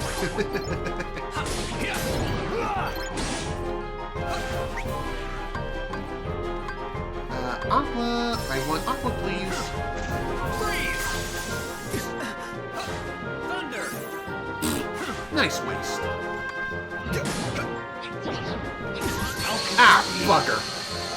I should have known. Should have went back before... Dang it. Dang it all. Now I gotta get the freaking level up from Ventus again. So, if you are working on D-Link grinding and you're having a pretty difficult time with getting these stupid abilities to level up, upon leveling them up successfully, I would recommend trying to leave the room as soon as you possibly can. But try not to run into the boss chamber, otherwise you're going to have a very, very rough time.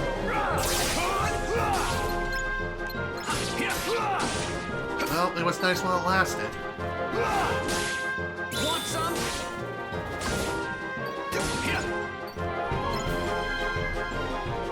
Yeah, talk about being unlucky, am I right? Win. Just because I wanted to work on leveling up Aqua's D-Link. Oh well, it is what it is. But hey, at least we got lucky again. Neat. Like I said, these things are purely RNG. Sometimes they'll appear right away, and other times they'll take multiple bouts. Good job. Was not expecting that. God damn it! Gotta love being banana slammed. Alright. Alright, let's try again. Just because I kind of got unlucky with that timing of leveling up Ventus's command thing. And by that I mean, obviously, his D-Link.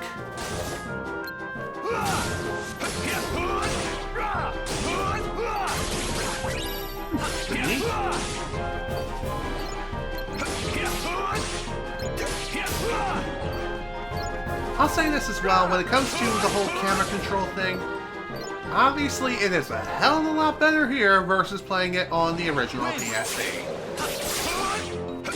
I know, I am speaking from experience. Funny enough, I never owned a PSP back in the day, and if you're wondering how it is I was even able to play this game in the first place, it's not due to emulation. No. I actually had a friend who owned a PSP as well as this game. More so the original Birth by Sleep, not Final Mix. Even so, just saying.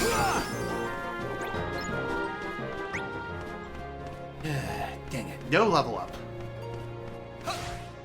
Every time I seem to get unlucky when it comes to that sort of crap.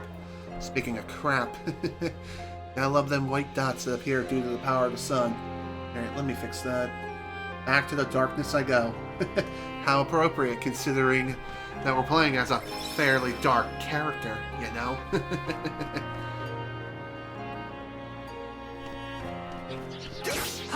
One more thing worth mentioning, too, is that enemies do respawn upon transitioning to a new room. So if you cleared out some enemies prior, then those enemies respawn upon exiting the room. Keep that in mind. Take that! Take that! Come on, dude. That'll work.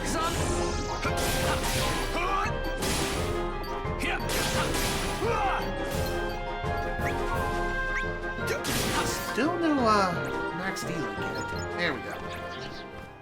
Want some? Much better. Say goodbye!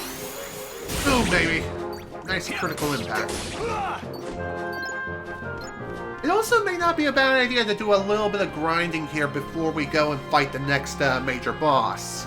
Because let me tell you folks, the boss coming up is a pretty tough some bitch. Just saying. If you try to go and fight it as soon as you possibly can on critical mode, that is basically asking for death. Win!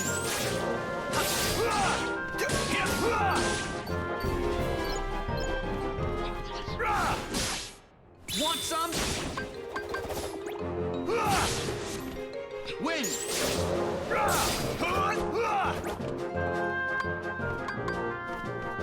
Hey, where the hell are you? There you are. Get over here, you bastard.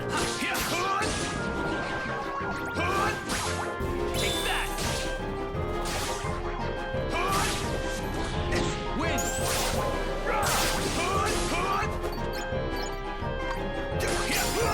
Still no level up yet, but at least we are getting some additional deck experience, or command deck experience for our commands. So at least that's something. Plus we're also getting some regular XP too, which, let me tell you, you definitely want to be as beefy as possible in this game, especially on critical.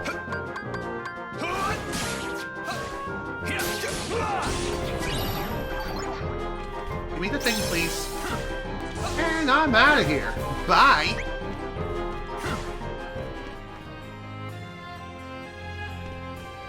There is one other thing I haven't really mentioned yet, and that is when it comes to the whole dodging mechanic.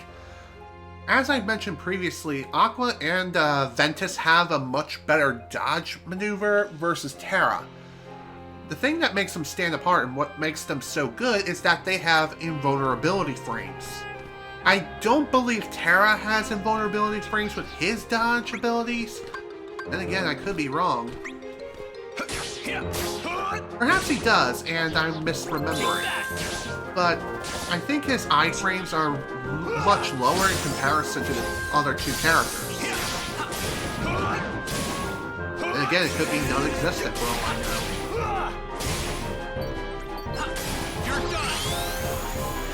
There you go. Sit down, son. Now then, let's see if we can work on leveling up Aqua's D-Link. Speaking of D-Links, if you're playing this on the original PlayStation 3... Not original.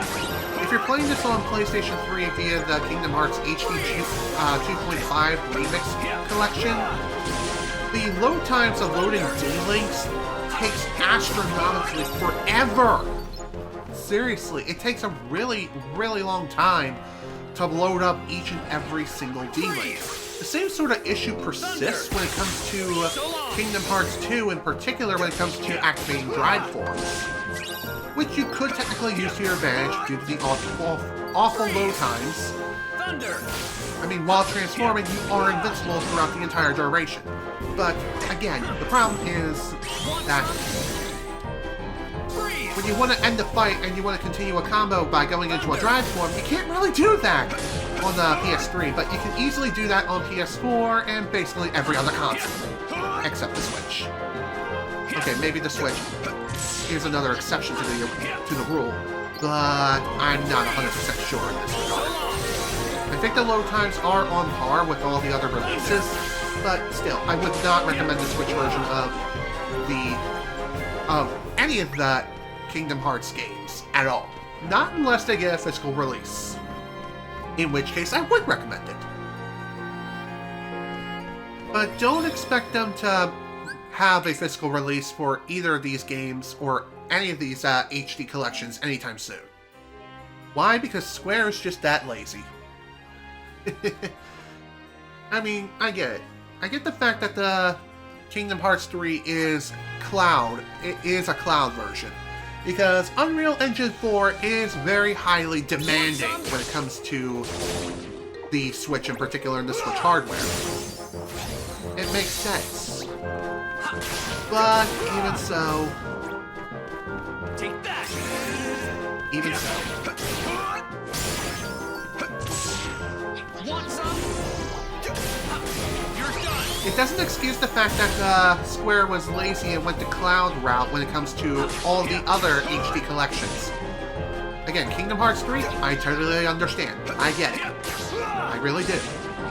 The other games, no way, Chief. Those games deserve a physical release.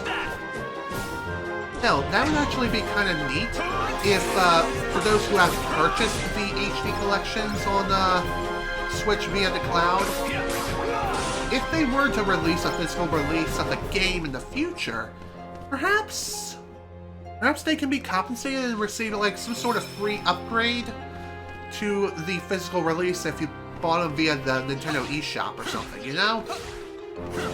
That would be a fair compromise, at least in my opinion.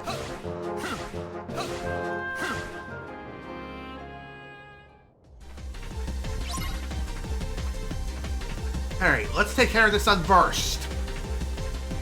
And hopefully we won't get smacked across the freaking gap. I don't know what I'm saying anymore, but... Well, that was a poorly timed guard.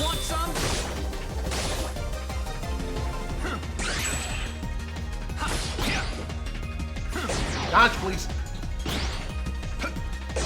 Oh, that was a poorly timed guard. When it comes to this guy, he hits pretty damn hard. Let's go.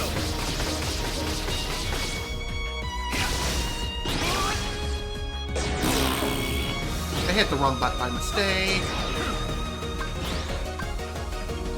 There, use this.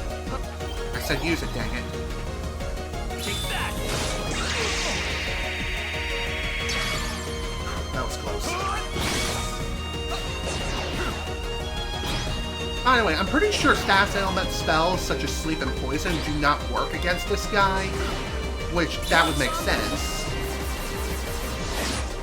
Really? Screw you, dude. Okay, here we go.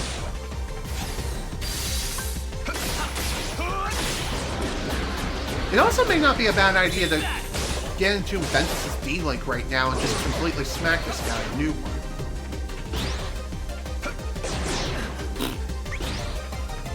Screw it. Want some? Quit jumping around like you're a freaking Call of Duty player. I mean, come on, man. Win. Take that. Come on, hit him, please. There we go, much better. Perfect. Perfect use of a D-Link. Well worth the grind, in my opinion. It's my fault her light was stolen. It was because I was weak. I'm sorry. I'll get your light back. Once I learn to stand up against the darkness. Why would Master Xehanort imprison the light? The purest hearts of light. Do they hold the answer? Good question.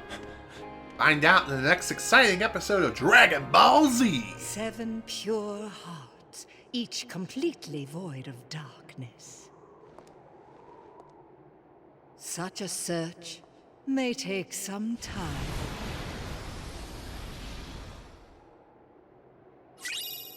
Ooh, Fairy Stars. New Keyblade. A Keyblade that provides a balanced boost in strength and magic. Whenever you get your hands on a new Keyblade, it's always recommended that you equip it right away. Of course, there are some Keyblades which are not worth equipping, versus others that totally are. Now, at this point, we have access to a couple of new worlds, which are Dwarf Woodlands, as well as the Castle of Dreams. We can also return to the Enchanted Dominion if we want, but I'm not going to be doing that right now. Instead, I'm actually going to do something else. Still need to work on leveling up a Blizzard, so why don't we do that? Oh yeah, now I remember what else I wanted to do. Sliding dash. Let's reorder this. Perfect. By the way, you can meld other commands before they reach their max level, but I would not recommend doing this because you could miss out on the abilities that are currently attached to said commands. Plus, you may still have some sort of use for them later. We also received a new item called Panacea, or Panacea, whatever. It can only be used once to eliminate all negative status effects. So if you're poisoned or fallen asleep or something, you can use these without too much of a problem. I think the only exception, of course, is if you are asleep, in which case you can't use it regardless. To be honest, they're not really all that useful, at least for me and my playstyle. Others may disagree, and that's totally fine. Now then, let's go ahead and equip a new Keyblade for Terra. This will raise his magic up to 3, but it will decrease his strength by 2. For the most part, I would not recommend equipping any Keyblades that decrease strength, and you should prioritize strength over magic for Terra. But I think this will be perfectly fine. This will be a fine Keyblade to equip and start with. At least for now. Once I get my hands on another Keyblade later, I will definitely be equipping it over other Keyblades, at least. I think that's how I'm going to be doing it. Also, we have access to 2 new command styles, or at least one of them. Diamond Dust and Critical Impact. Neat. I think we're pretty good when it comes to other things. I could view the reports right now just so I can get rid of the new icon, and I could also go over the command board if I want, but I'm not going to be worrying about that right now. Now's not the time for that. Speaking of time, let me see if I can actually adjust the brightness on this stupid thing without being shrouded in darkness. I also noticed my camera got misaligned again. Must have accidentally hit my desk. Whoops. I don't notice any abnormalities, or whatever the hell the word is. Abnormalities. Blech. By the way, you may notice this particular thing right here. This is known as the Mirage Arena. The Mirage Arena is an entirely optional area that you can choose to go to. However, for early game, I would not recommend going there. And the reason why is because the events there are incredibly difficult, especially on critical, and they will kick your goddamn ass. I would save the Mirage Arena more towards endgame, but that's just me. Anywho, before we head on off to a new world, what I'm going to go ahead and do here is I'm going to go ahead and explore this area just so I can pick up all the treasure chests that are in the area. Because I'm pretty sure they're going to contain some pretty useful things, such as additional crystals and other things of that nature. By the way, I'm pretty sure the area of which we're able to explore is the exact same of which we explored earlier on in the game, when we were doing the initial tutorial and all. There we go. Got ourselves another chest. Nice. I think that takes care of the stop. Or that takes care of all the treasures here. Treasures. Here we go. Yep, that's all 4 treasures in the Land of Departure. There are 2 chests of which we missed in the Enchanted Dominion, but we'll worry about that later. You know what? Let's not worry about the rest of the reports.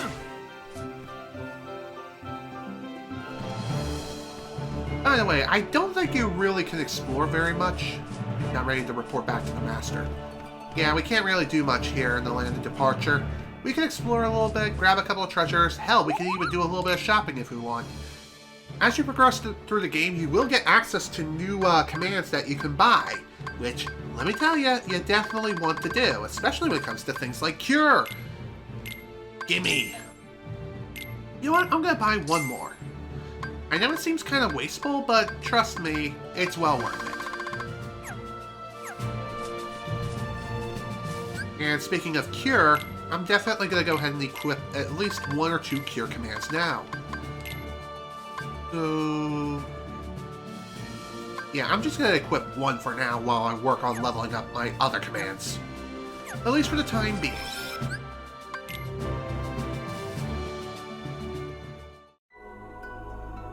By the way, if you think the load times are fast now, keep in mind, I'm playing on an external hard drive that is connected to the PlayStation 5 via the USB 3 port. If I were to install this game directly onto the PS5's SSD, I think the load times will become exponentially faster, like to the point of instantaneous loads. I could be wrong, but I think that's how it works. I don't know. It might improve the load times by an additional 1 or 2 seconds, but it's already fast enough as it is.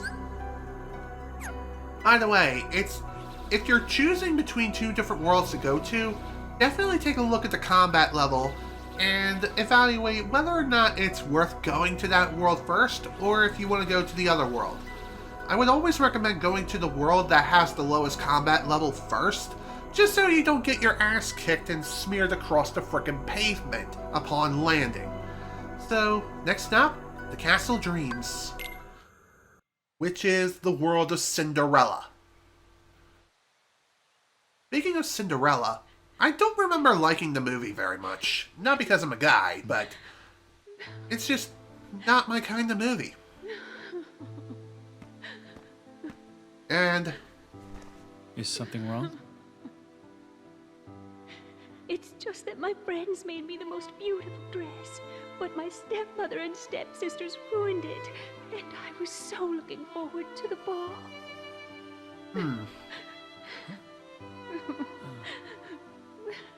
Darkness always finds a way into a wounded heart. And what does that have to do with the dress? Strong. Strength of heart will carry you through the hardest of trials. But Whoa, hello there! Unversed! And she'd be like, what the hell are those? Who cares? We got some enemies to beat up! Thankfully, Cinderella just simply disappears throughout the duration of this battle, so that's nice. So we don't have to worry about friendly fire for the time being.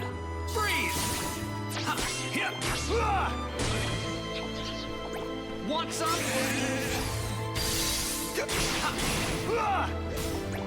Nice miss. Also, whiffing Terra's attacks is pretty, damn devastating. Meaning you are highly open to, any and all attacks if you happen to whiff. Which happens far more often than it should.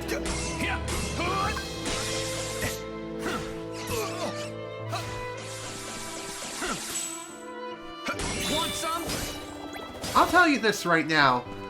Once we get our hands on some sort of counter ability for Terra, his block will become a lot better. But until then, we kind of have to deal with, seriously? And this is why Cure comes in, clutch. By the way, I'm pretty sure your magic stat has nothing to do with, the amount of HP you restore with curative spells like Cure. It also has no effect on item, effectiveness either, so keep that in mind. I can't believe. Not anymore. Strength of heart is important, but that's not all you need. Who's there? There's nothing left to believe in. Nothing. Nothing, my dear. Oh, now, you don't really mean that. Hello there. Do. It's just no use. Will this end it? If you'd lost all your faith, I couldn't be here, and here I am. Oh, come now, dry those tears. You can't go to the ball looking like that. The ball? Oh, but I'm not. Of course you are, but we'll have to hurry. Now, what were those magic words? Oh, yes. Is it snap, crackle, and pop? Oh, who am I kidding? We all know what the magic words are.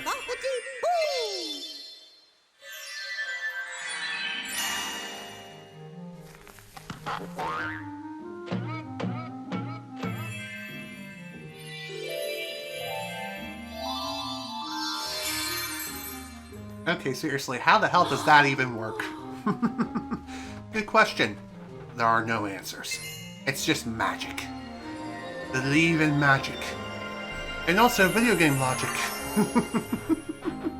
Oh, it's a beautiful dress. Although it does look a bit bland. Then again, I have no taste in dresses. Why, it's a dream come true. Yes, but like all dreams, I'm afraid this can't last forever. You'll have only till midnight, and then on the stroke of 12, the spell will be broken, and everything will be as it was before. Yes, I understand. Oh, that's sweet, but midnight can be kind of vague when it comes to that particular time frame. It could be midnight of that particular night, which is the case here, or it could be midnight of the following night, or so on and so forth. God only knows. You gotta be a little more specific than that. Hey you, welcome to the Castle of Dreams. And as you can see, the main theme of this place is an instrumental version of Bibbidi Bobbidi Boo. Her heart was full of light. Why didn't I see it? I don't know. What did you do? I can hardly tell she's the same person. Who are you? Terra. Nice to meet you. Terra, in your heart, do you believe that dreams can come true? Why, yes, with enough time and I also effort. believe you have to make an effort to make them come true. My words exactly. Of course, but sometimes just believing in dreams is easier said than done. Cinderella believes her dreams can come true. I wanted her to see that she is right. So that's what made her shine. Faith in her heart that anything is possible. Where did she go? To the royal ball at the palace. Go, and when you see her dancing, you'll know that she believes, and that will help you to believe too. Okay. Although simply believing is not enough. Like I mentioned before, you do have to put in a little bit of effort and also a really good chunk of time in order to even be able to achieve your dreams. But hey, it is what it is. Also, before we head on off to the ball, let's see what we can find back here. Oh, hi there, friends. This is unexpected. Want some? I was not expecting to encounter Unversed over here. I thought this was more so a safe area considering there was a save point here. But no. Apparently not! A coincidence? No, it never is. Well, at least you can use this as a sort of a pseudo grind spot if you need to. Thunder! So long! By the way, I believe the magic stat also affects Aqua's D-Link with Terra. So the higher the magic stat is there, the more effective her spells will be when it comes to this particular D-Link. So, neat. Traffic cone. Ooh, Thunderstorm. New Shotlock command. Which I will equip once I max out my current Shotlock command. Yeah, it might be best to revert that now. Now, you may be wondering, what is my opinion on the classic Disney song Bibbidi Bobbidi Boo? Well, it's It's okay. I'll listen to it once in a while, if it ever comes on, which is rare to never. But even so, I'm just saying. It's a song I'll listen to, but definitely not on repeat. But that's just me. And when it comes to the whole content ID system thing on YouTube and the whole, oh yeah, copyright, that's gonna be handled a little bit differently this time. Throughout most of, if not all of my playthroughs up to this point, I have muted any sort of, tracks that have, a certain content ID claim, and those claims usually involve the Walt Disney Music Company publishing. From what I've noticed, I think when it comes to their claims, all they ask is that you share the ad revenue with them. And if such a claim does appear, obviously I cannot fight those, I can't dispute them, but I may just leave the claims alone. Of course, it depends on whether or not the status on the video's visibility changes. If it does change, like it becomes partially blocked due to the content ID match, then that's when I'm gonna have to start muting things. I did play it a bit on the safe side, a bit too much when it came to all of the other parts of this game. And heck, when I did have to mute a track or something within the YouTube version, I would always link to the Twitch version, which is unaffected by this sort of shenanigans. Why? Because the copyright system here is a lot more generous. So what that means is that you can technically get away with playing some copyrighted music, albeit to a limited capacity. Like, very limited. Like, you can't just have it play throughout the entire thing. Hell, you can even play certain copyrighted songs and talk over it, and you would be fine. But that doesn't mean you can have it play for too long, otherwise your Twitch VOD will become muted. I know, I'm speaking from experience. And when it does happen, it is rather annoying. But hey, better than getting a flat-out copyright strike or having the video be completely blocked worldwide, you know? Which is a thing that can most definitely happen if you don't know what you're doing. Well, that was a waste of cure. By the way, the cure command does take quite a while to charge, so keep this in mind if you happen to get yourself into serious trouble. Same also holds true for spells like Cura and also the inevitable Curaga.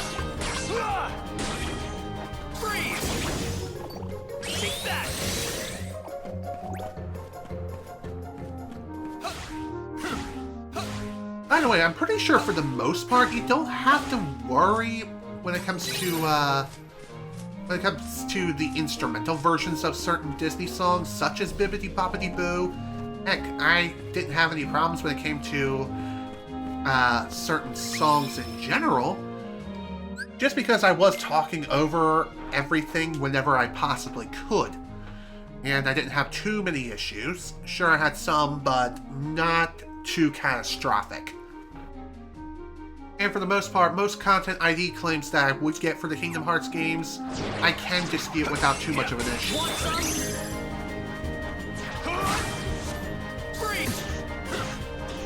Sit down, son. Take a nap. Take a nice long nap. And have a nice poison on top. Take that. Is it me, or does it seem like more enemies are spawning despite the fact that I'm clearly still in the same room that I was just in?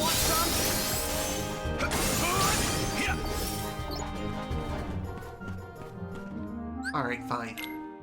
By the way, whenever you choose to activate a save point and choose to save the game, if you're in a command deck style, then you automatically exit it.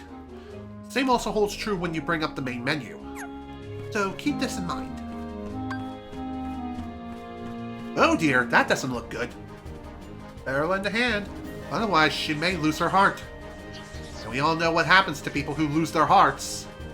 I know. I practically ripped one out of someone's chest.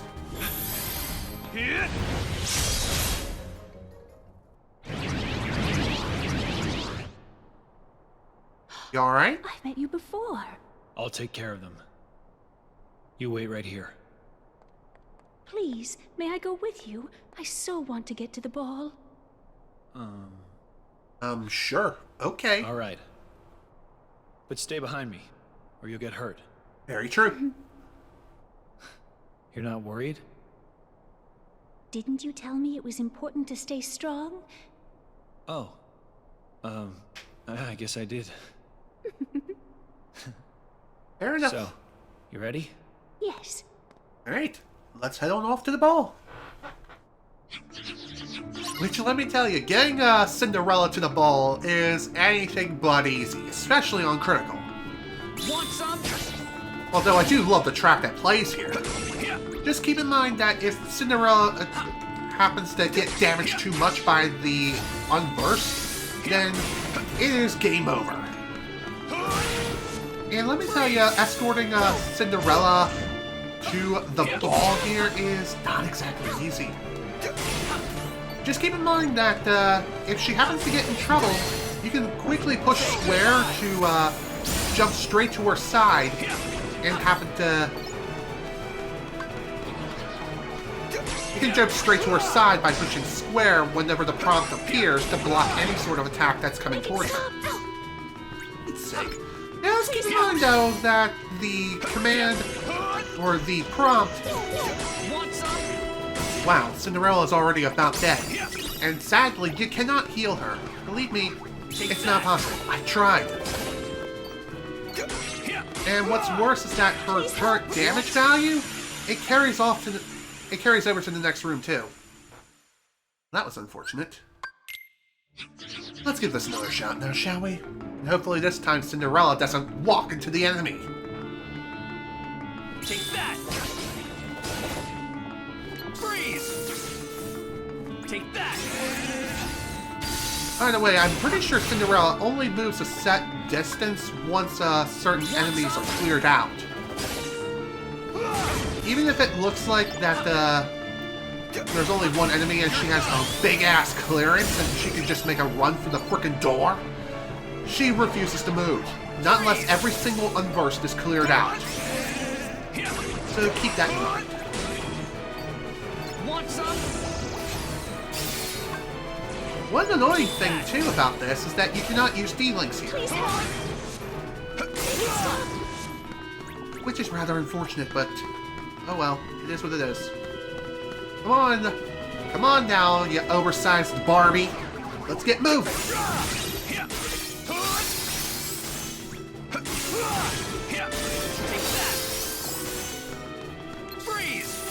Make it stop! Want some? Hey, that was a rather wasteful. That was a rather wasteful use of sleep and poison. Ow. Freeze! Freeze, fool! Take that! Okay, I'm definitely keeping sleep in my back pocket. Or within my back pocket, rather. Okay, let's proceed to the next room. Also, I'm pretty sure that if Cinderella happens to fall here, her HP is reset and you can redo this room again. But I would not chance that. But then again, that's probably going to happen rather sooner than later. Please help. Don't worry, I got this. Freeze! Want some? Stop butt slamming, you fool! Oh dear. This isn't good. Also, considering the fact that Terra is rather slower than a freaking sloth, the best way of getting around with him and the fastest way to do so is to dash and also... Please help. So long! Don't worry, we got this. Everything's gonna be fine. That's fine. Better to have one enemy asleep versus none. By the way, I'm pretty sure sleep is gonna be an absolute godsend here. Because it not only puts the enemies to sleep, but it allows you to land some free hits in. Take that! And it also covers a very wide range. Come on now, get moving! You're fully cleared! Go, dang it!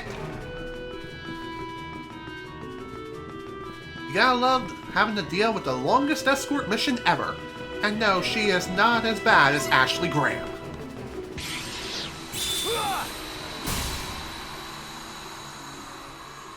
Nice stylish finish. I like that. And we obtain Counter Hammer. I think this is a new, Oh, it's a new counter! Use counters to strike back right after a successful block. After blocking the attack, press X to strike. Install the counter command underneath a blocking command.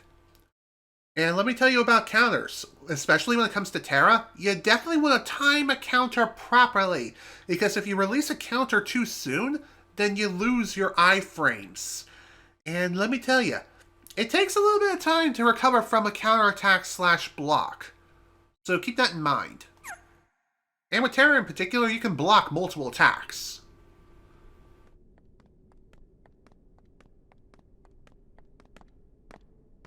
Oh, thank you, Terra. Thank you, Terra. You're welcome. Now then. Enjoy the ball. Albeit there are so very few people here. But again, this is due to hardware limitations of the PSP.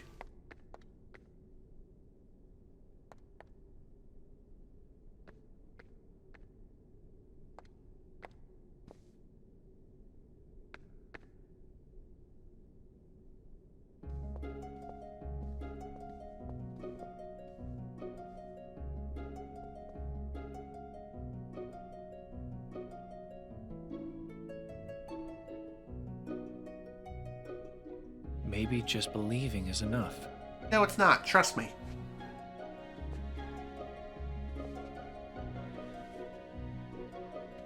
But who is she, Mother? Do we know her? Well, the prince certainly seems to. I've never seen her before. Nor I. But she certainly is. Wait. There is something familiar about her.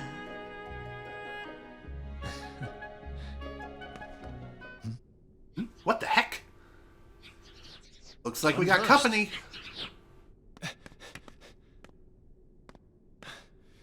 Tell me, how do I get up there? Well, there is a passage beneath the foyer staircase. Thanks. Thank you. Oh, that was rather simple. Also, you may be wondering, I don't want to interrupt the ball. Okay, fair enough. I'm pretty sure there's a treasure chest or two down here. Funny enough, when it comes to locating all the treasure chests and just other things in general, one very nice thing about this game is that the rooms themselves are really, really small. Sure, some of them have some worlds have a lot of rooms to navigate through, but even so, finding everything that you need shouldn't be too difficult to do.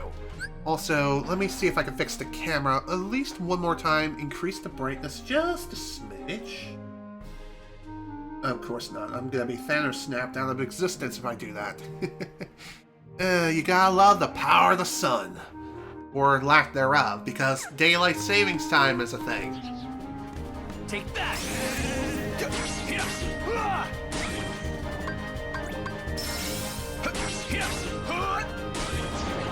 Freeze! Hi there, how you doing? Thunder!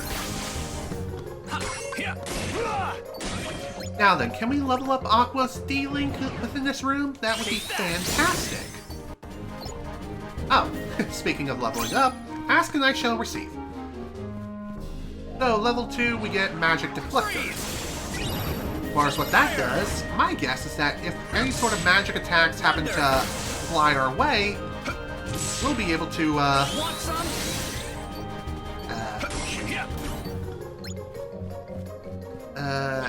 we'll be able to instantly deflect it.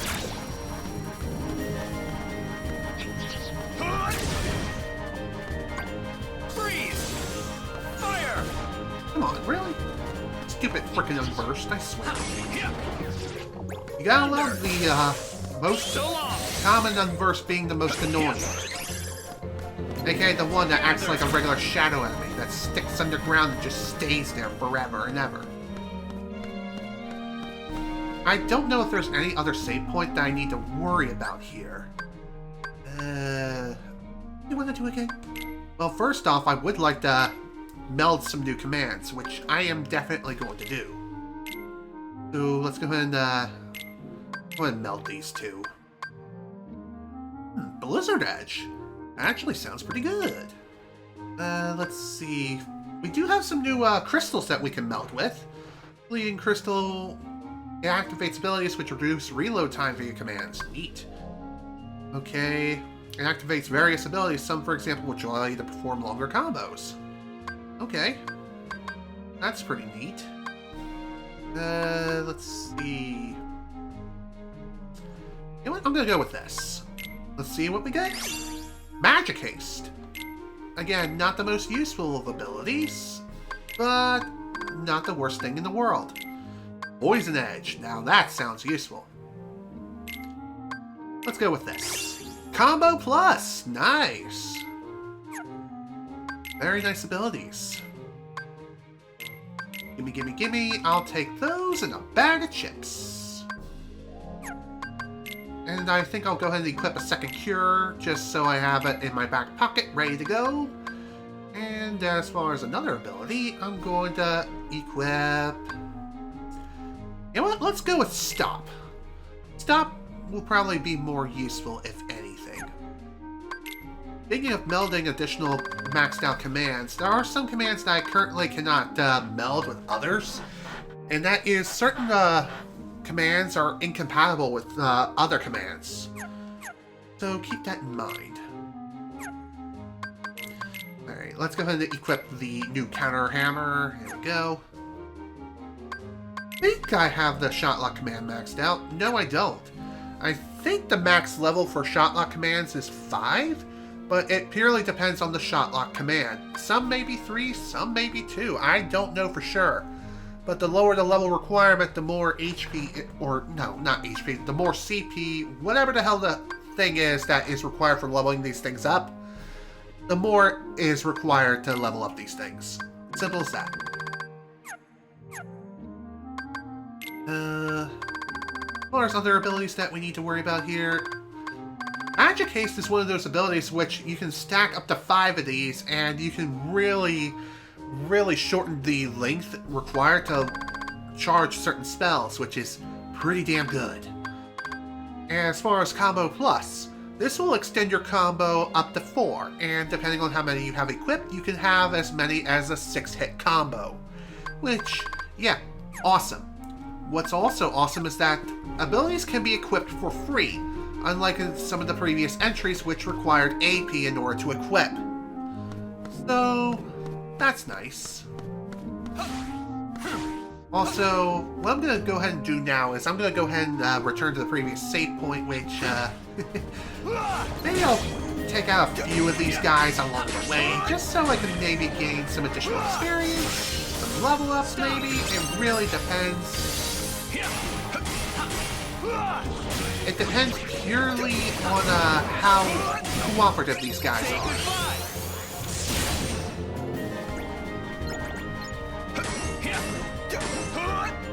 There you go.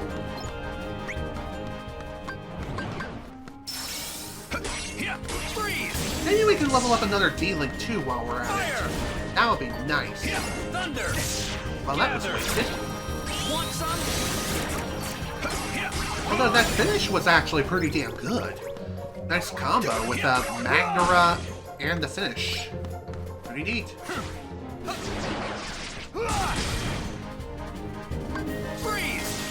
I keep forgetting that the shoulder buttons can also cycle through the fans. I'm so used to other Kingdom Hearts games where you can't do that and the shoulder buttons are assigned to something else entirely.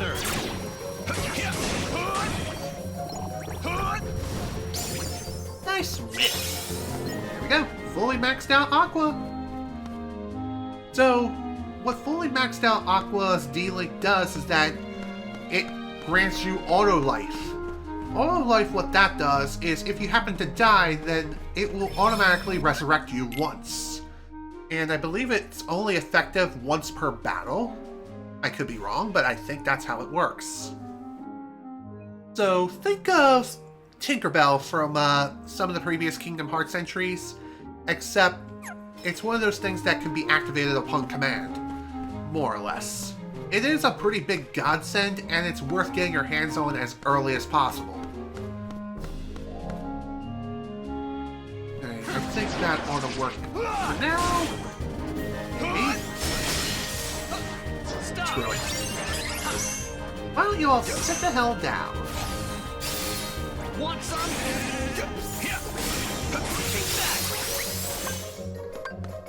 Why don't we work on Maleficent? I'm pretty sure Maleficent's D-Links are going to be pretty useful. There you go. Sit down, son.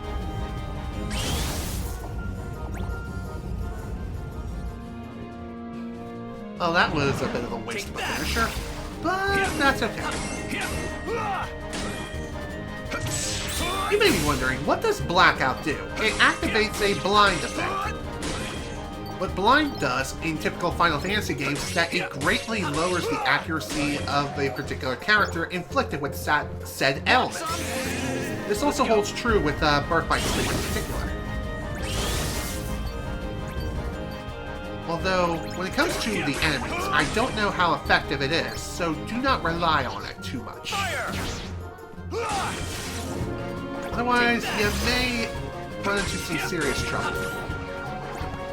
Speaking of D-Links, if you're going for full 100% completion, there's actually a trophy/achievement tied to one of the D-Links in particular. And in order to get the trophy for said thing, you have to summon that D-Link or use it 13 times, if I recall correctly. Ow, ow, ow. Take that! There you go. Man, I love that ability. Why don't you take a nice long nap? Trust me, you kinda need it. You look bushed.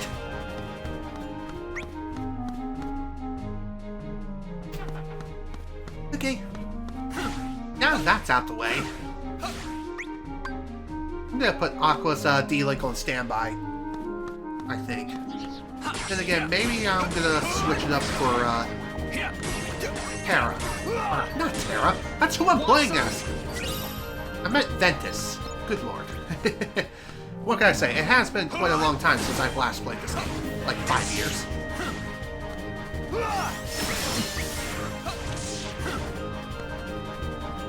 Stop! That'll work.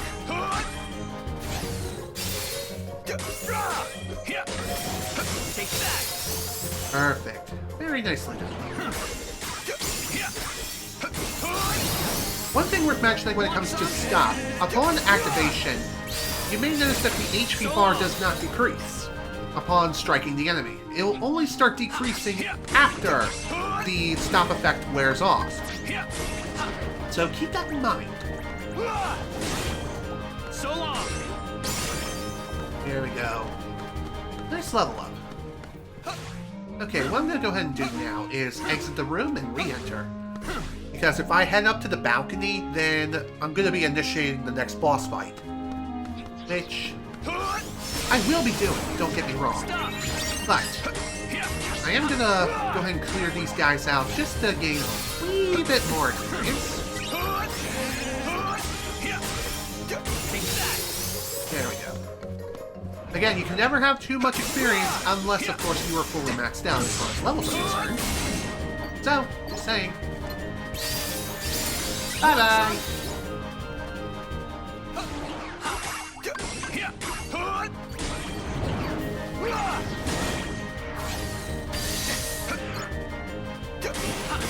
Well, that was poorly timed. Well, whatever. Could have been worse. Stop!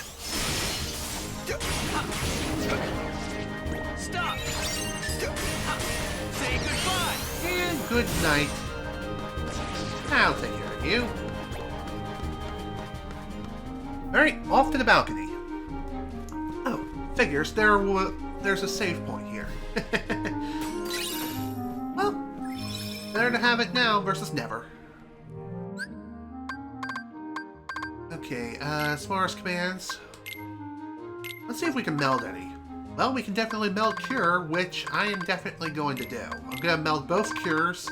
That way I can make what I'm going to say is going to be Cura. Definitely going to be needed, for sure. Let's see. Pulsing Crystal, Hungry Crystal.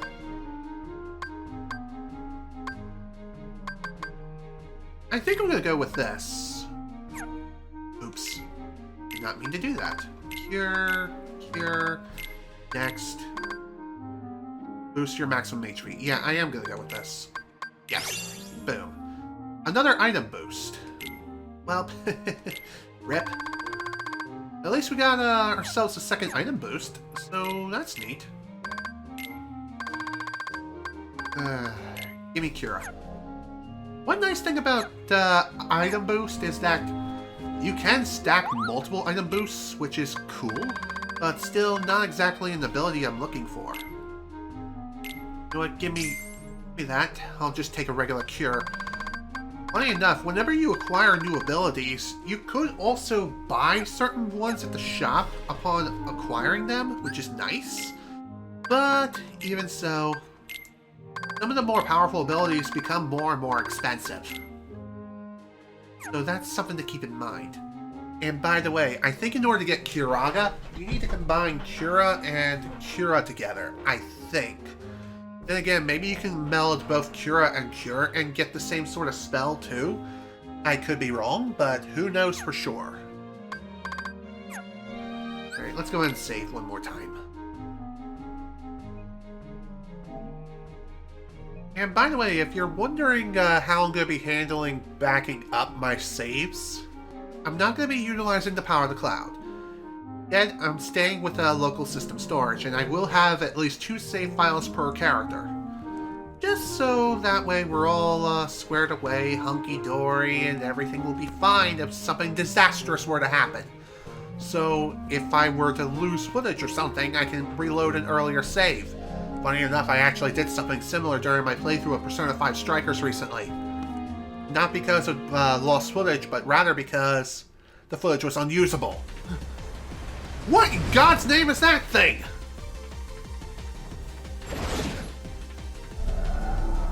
Whatever it is, it's looking kind of funky.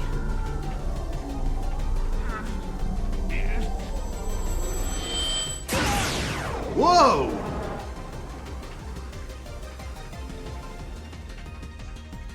Oh, Lord.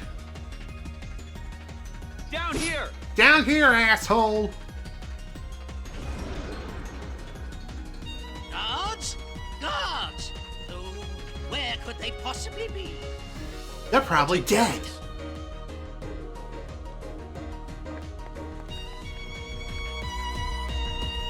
Alright, let's get to work. Defeat the Unversed. You can destroy its instruments. Okay.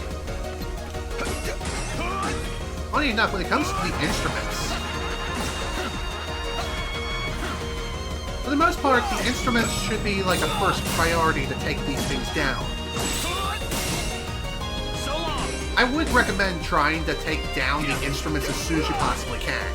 That way you don't have to deal with their attacks, and I think once they're all cleared out, then you don't have to worry about them respawning for the rest of the battle. At least I think that's the case.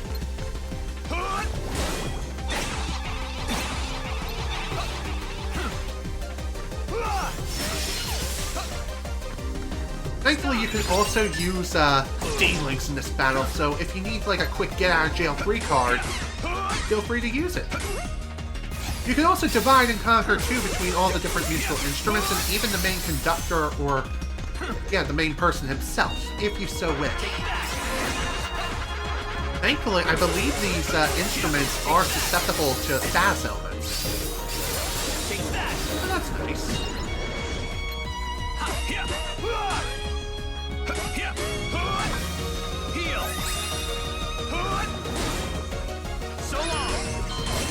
One thing's for sure, I definitely want to try to get my hands on, Second Chances once more as soon as humanly possible. That's for sure.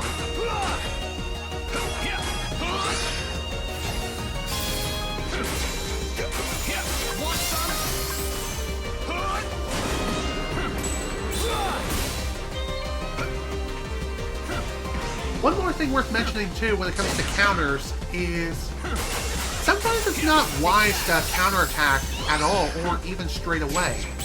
Instead, it's best to wait until all the attacks are launched, so that way you don't make yourself vulnerable too soon. Goodbye. Cool. Max deck increase and max HP increased. Sweet. Thank you. You saved us all. You're welcome. The guests were just starting to enjoy themselves. Oh, this is awkward. Well, don't give up just yet. Oh!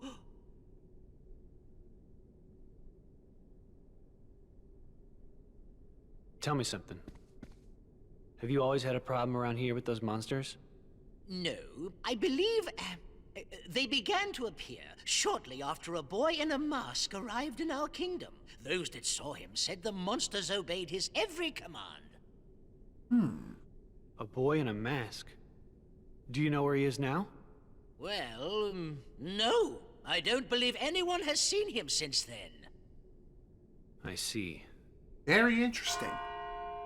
Well, at least we know who to look out for along with Xehanort. Oh, my goodness.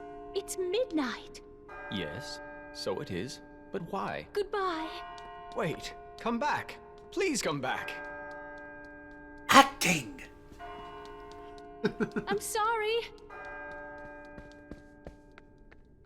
Seriously though, why didn't she just stick around and just show the prince who she actually was? Instead, we have the whole plot point of the whole glass slipper thing. Also, another thing too, glass slippers. They're practically impractical in every sense of the word. What if they were to shatter and break? Speaking of breaking, hello there, Aqua. Good to see you. Terra! Terra, Ven ran away from home. Oh shit. What? Well, that's a I problem. think he left to go find you. Do you have any idea why? No. Actually, just before I left, he tried to tell me something. I should have listened to what he had to say. Yeah, you definitely should have. So, did you manage to locate Master Xehanort? No, but it seems he's looking for pure hearts filled with light. Pure hearts filled with light. All I can tell you is that his search hasn't taken him here. Alright. I'll stay and see if I can find more clues. Okay. The prince is in the ballroom ahead. He might have some answers. Thanks. You're welcome. Aqua. You still have the same dream? Well, yes. There's this girl here. Her name is Cinderella. She made me realize how powerful it is just to believe. No matter how impossible things seem, a powerful enough dream will always be enough to light the darkness. Nice words if you to live see by. her, give her my thanks. Will do. The boy in the mask who is leading the Unversed. Who is he? Good question. Does he have anything to do with Master Xehanort's disappearance?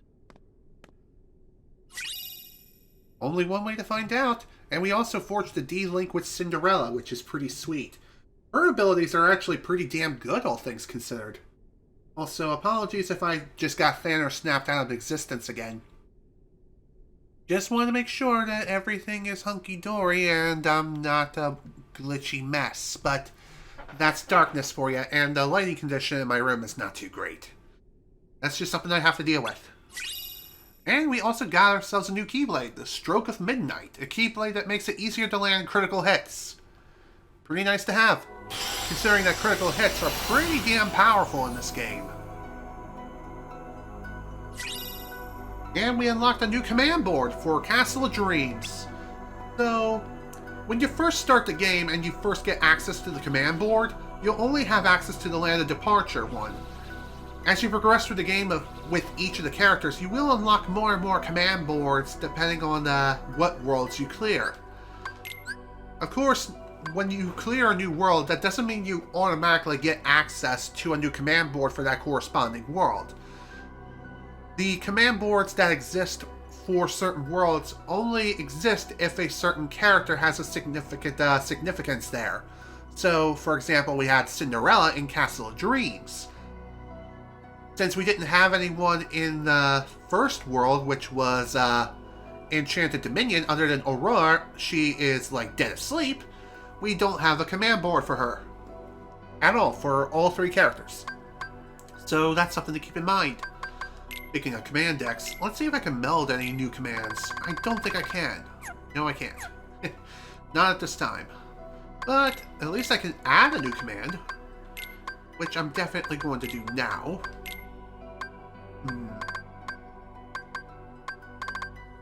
You know what? I'm going to add in Thunder. It sounds kind of crazy, but trust me, it's well worth it.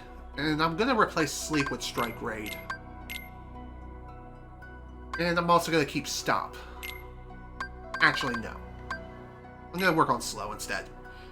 What Slow will do is that it will slow the enemy's movements and attack patterns quite significantly throughout the magic's duration. So, it's actually a pretty neat move to have, especially in this point in the game. And it's also especially useful for when you're trying to avoid big attacks from larger Unverseds. Just saying. It can save your life if you truly think about it. Stroke of Midnight is not exactly that good of a Keyblade. It may be more useful for Aqua, and maybe even then, but not so much Terra. So for now, we're going to keep the Fairy of Stars equipped. As far as what we're going to do now, let's head into the Dwarf Woodlands and at least get this world started. We may not be able to finish it in this session, but we'll have to wait and see how things turn out first.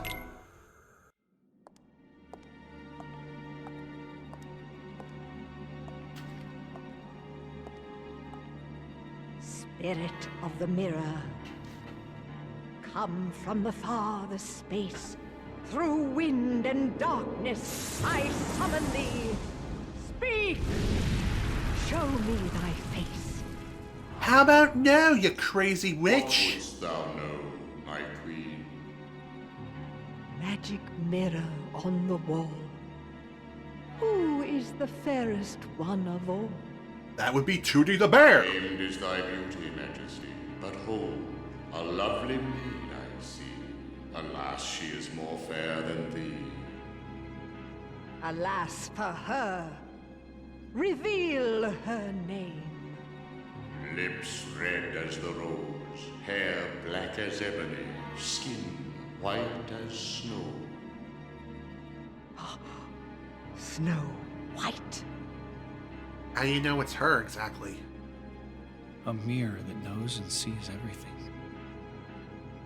How about that? The heart of Snow White doth shine bright. Beware, my queen, a heart of light. Another one? Another Wait. one. What if Master Xehanort is here? Uh-oh. Who goes there? You've been spotted. My name is Terra. I'm looking for a man named Xehanort. Master Xehanort. I thought maybe you might have seen him. That name is of no consequence to me.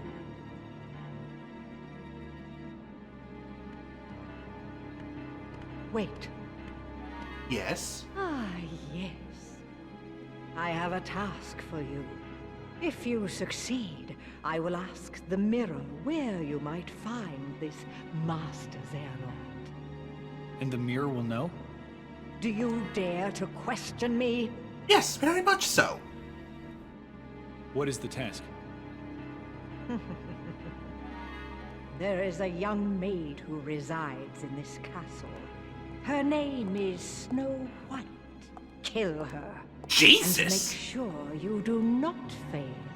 Bring back her heart in this. Her heart? I don't understand. You're after the Hearts of Light too? What I demand is her life. I've had more than enough of her light. What did this maiden do to you? That is no concern of yours. Now, heed my words. My radiance is all the light this kingdom needs. More like a radiance of darkness. Where can I find her? Outside the castle, there is a glade of wildflowers. You are dismissed. Go now and seek her there. Okay, question. If you know exactly where the hell Snow White is, why don't you go and kill her yourself, This Snow you White dumb is my best bitch? chance right now. Maybe she will lead me closer to Master Xehanort. But what if I... No, I won't let that happen. Not again. Never again. Anywho, welcome everyone.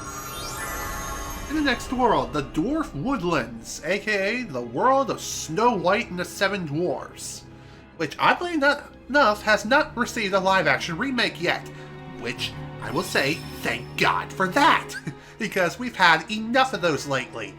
Anyone recall the awful Pinocchio remake? Yeah, me neither. Ha! Got him. Okay. What I'm going to do now is I am going to go ahead and proceed onward until I reach the next save point, depending on where it is. As we are getting kind of close to the 3-hour mark now, and we are getting kind of close to the point where it would be wise to call it quits for the day.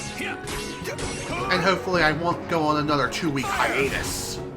Which I shouldn't, but life, as they say, is rather mysterious. Like, sometimes it can go your way, and other times, which is roughly 95% of the time, it just flat out doesn't. I did not mean to dodge! God damn it. Whatever, no big deal. Focus saver. Neat passive. Let's actually try to hold on to this ability.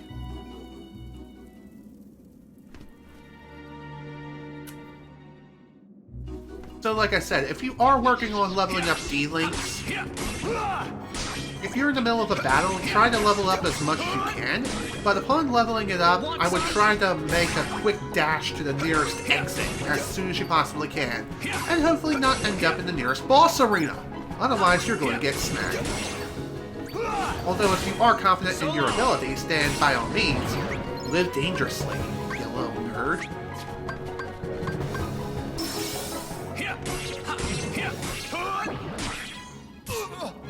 God damn it. Fire! Just got caught up in the frickin' attack animation. Also, if you're wondering what Ignite does, as you can see, it does light the enemy on fire. Also, hi there, evil chest.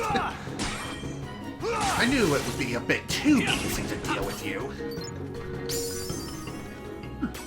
Finish level up, Gold Rush. Neat. Well, I'll definitely equip that when I get the chance.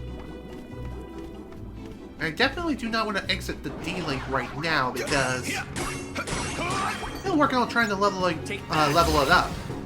Speaking of leveling up D-Links, I think if you happen to exit a D-Link and a level up item appears, then it will still apply to your most recent used thing.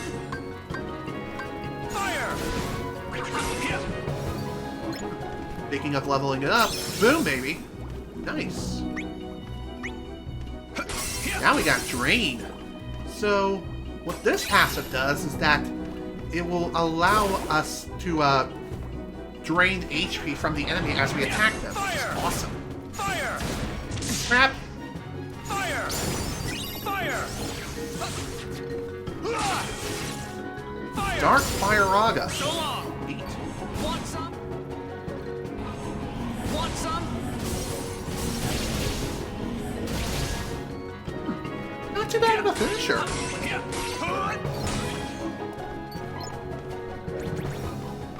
Pretty neat. I'll definitely keep that in my back pocket if I need to. Sling Salvo. Neato.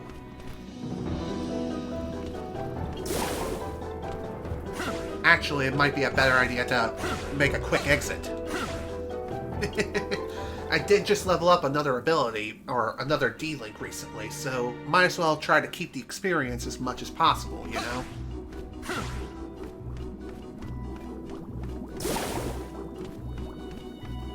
Another big chest. I don't trust it. Well, I did not mean to do that. That missed, but hey, at least I didn't take any damage. Want some? Oh, you slow the hell down, buddy. Thunder. Trust me, you kinda need to chill for a bit, you know? Cuddle the weed kitty.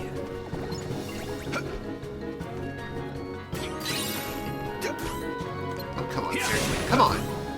Why did I repeat myself? Don't ask questions. Just accept the fact that I'm kinda goofy right now. No, I did not mean to inflict a pun. I can't English anymore. Funny enough, when it comes to... Oh, sweet merciful Moses. When it comes to Cinderella's D-Link in particular, her abilities, believe it or not, are some of the most powerful in the game, especially when you level them up. Although her abilities are rather vague and require a bit of trial and error to figure out. Even so, well worth it. Okay, I think we're done with that.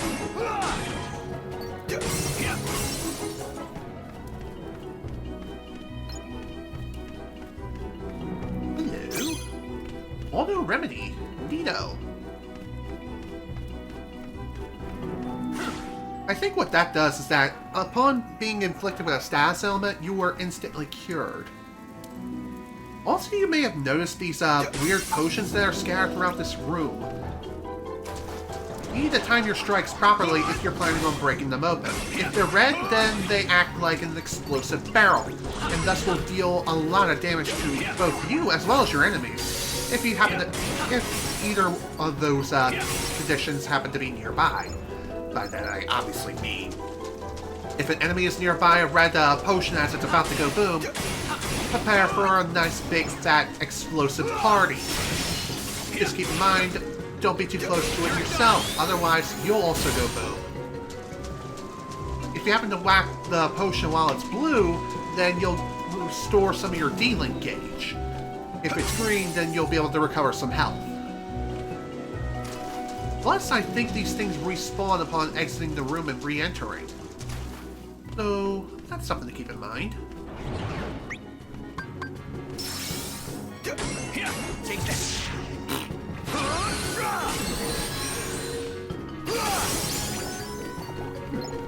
By the way, Enchanted Step is one of the more cheesy abilities to have in this game.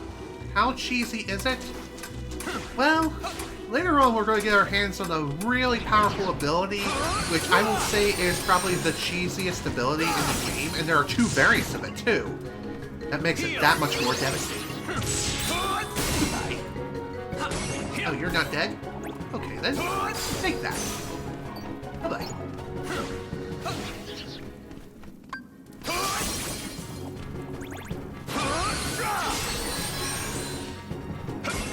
If you're wondering what magic mending does, simply put, it is a healing ability. It acts like a cure. Want some? Take that. Want some?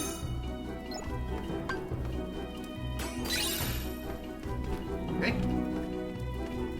I guess there wasn't much to that particular area. I mean, there sort of is, especially considering there is a sticker that we can't get our hands on yet due to us not having a high jump yet. Well, it is what it is.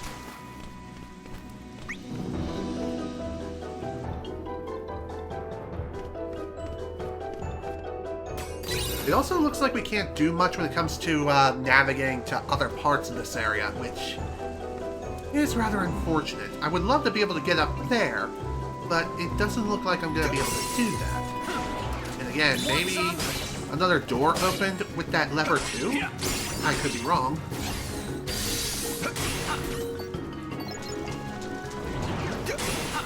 Take that. There you go. Sonic Shadow. Neato. Thunder. Say goodbye. Goodbye. Well, that was rather wasteful.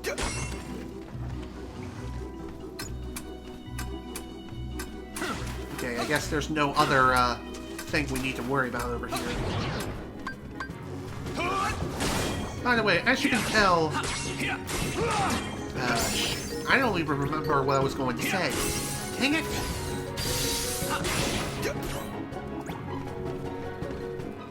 Whatever. Not gonna worry about it now. Oh, there was another lever thing. It looked like it was background decoration, but it isn't. Just give it a good smack. Oh yeah, now I remember. When it comes to whacking these levers, you only have a limited time to get to whatever door is opened up. Take that. If you take too long, then the door will shut behind you, thus screwing you over pretty badly. So if you were in the middle of a platforming challenge, then you'll have to redo the entire thing all over again. Not exactly a fun time, but even so.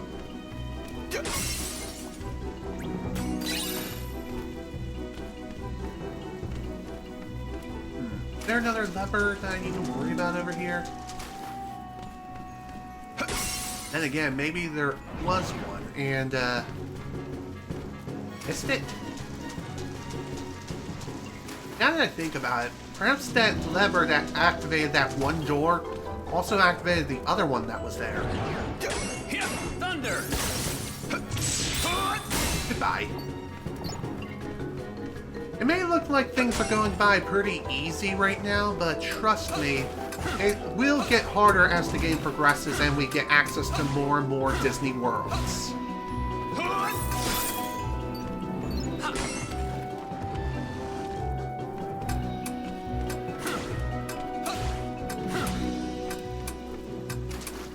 Yep, I knew it. I knew that the switch had something to do with the other thing. The other door area thing. Ooh, hello there. These are brand new enemies that are exclusive to Kingdom Hearts Birth by Sleep Final Mix. Give these guys a big ass smack as soon as you see them, as they only stick around for a limited time. They have a huge amount of HP, and the more you smack them, the more items you'll get from them. However, the items themselves are not very useful right now, especially for early game. But they will come into play a little bit later once we reach a certain Disney world. And for those who have played this game know exactly what I'm talking about. Other than that though, we're very much good to go for now. So before we call it a day, go and grab everything in here. See what we can find. Neat, a map. Maps are nice to have, especially when you're trying to keep track of where you've been and where you need to go. If that wasn't obvious enough already. I just got an idea. Nice job falling down like a freaking idiot. My idea is to slide like this and not completely width. I'm gonna try one more time, and if it doesn't work, then worry about it another time. The idea was I was gonna try to do a slide dash across the air, try to cross the gap, and grab the chest, but unfortunately it doesn't look like I'm gonna be able to do that right now. So, whatever. It is what it is. So with that, folks, I'm gonna go ahead and call it a day here. This is General Snivy with Kingdom Hearts Birth by Sleep Final Mix. Thank you all so much for watching, and if you were able to attend the live stream live, thank you for attending.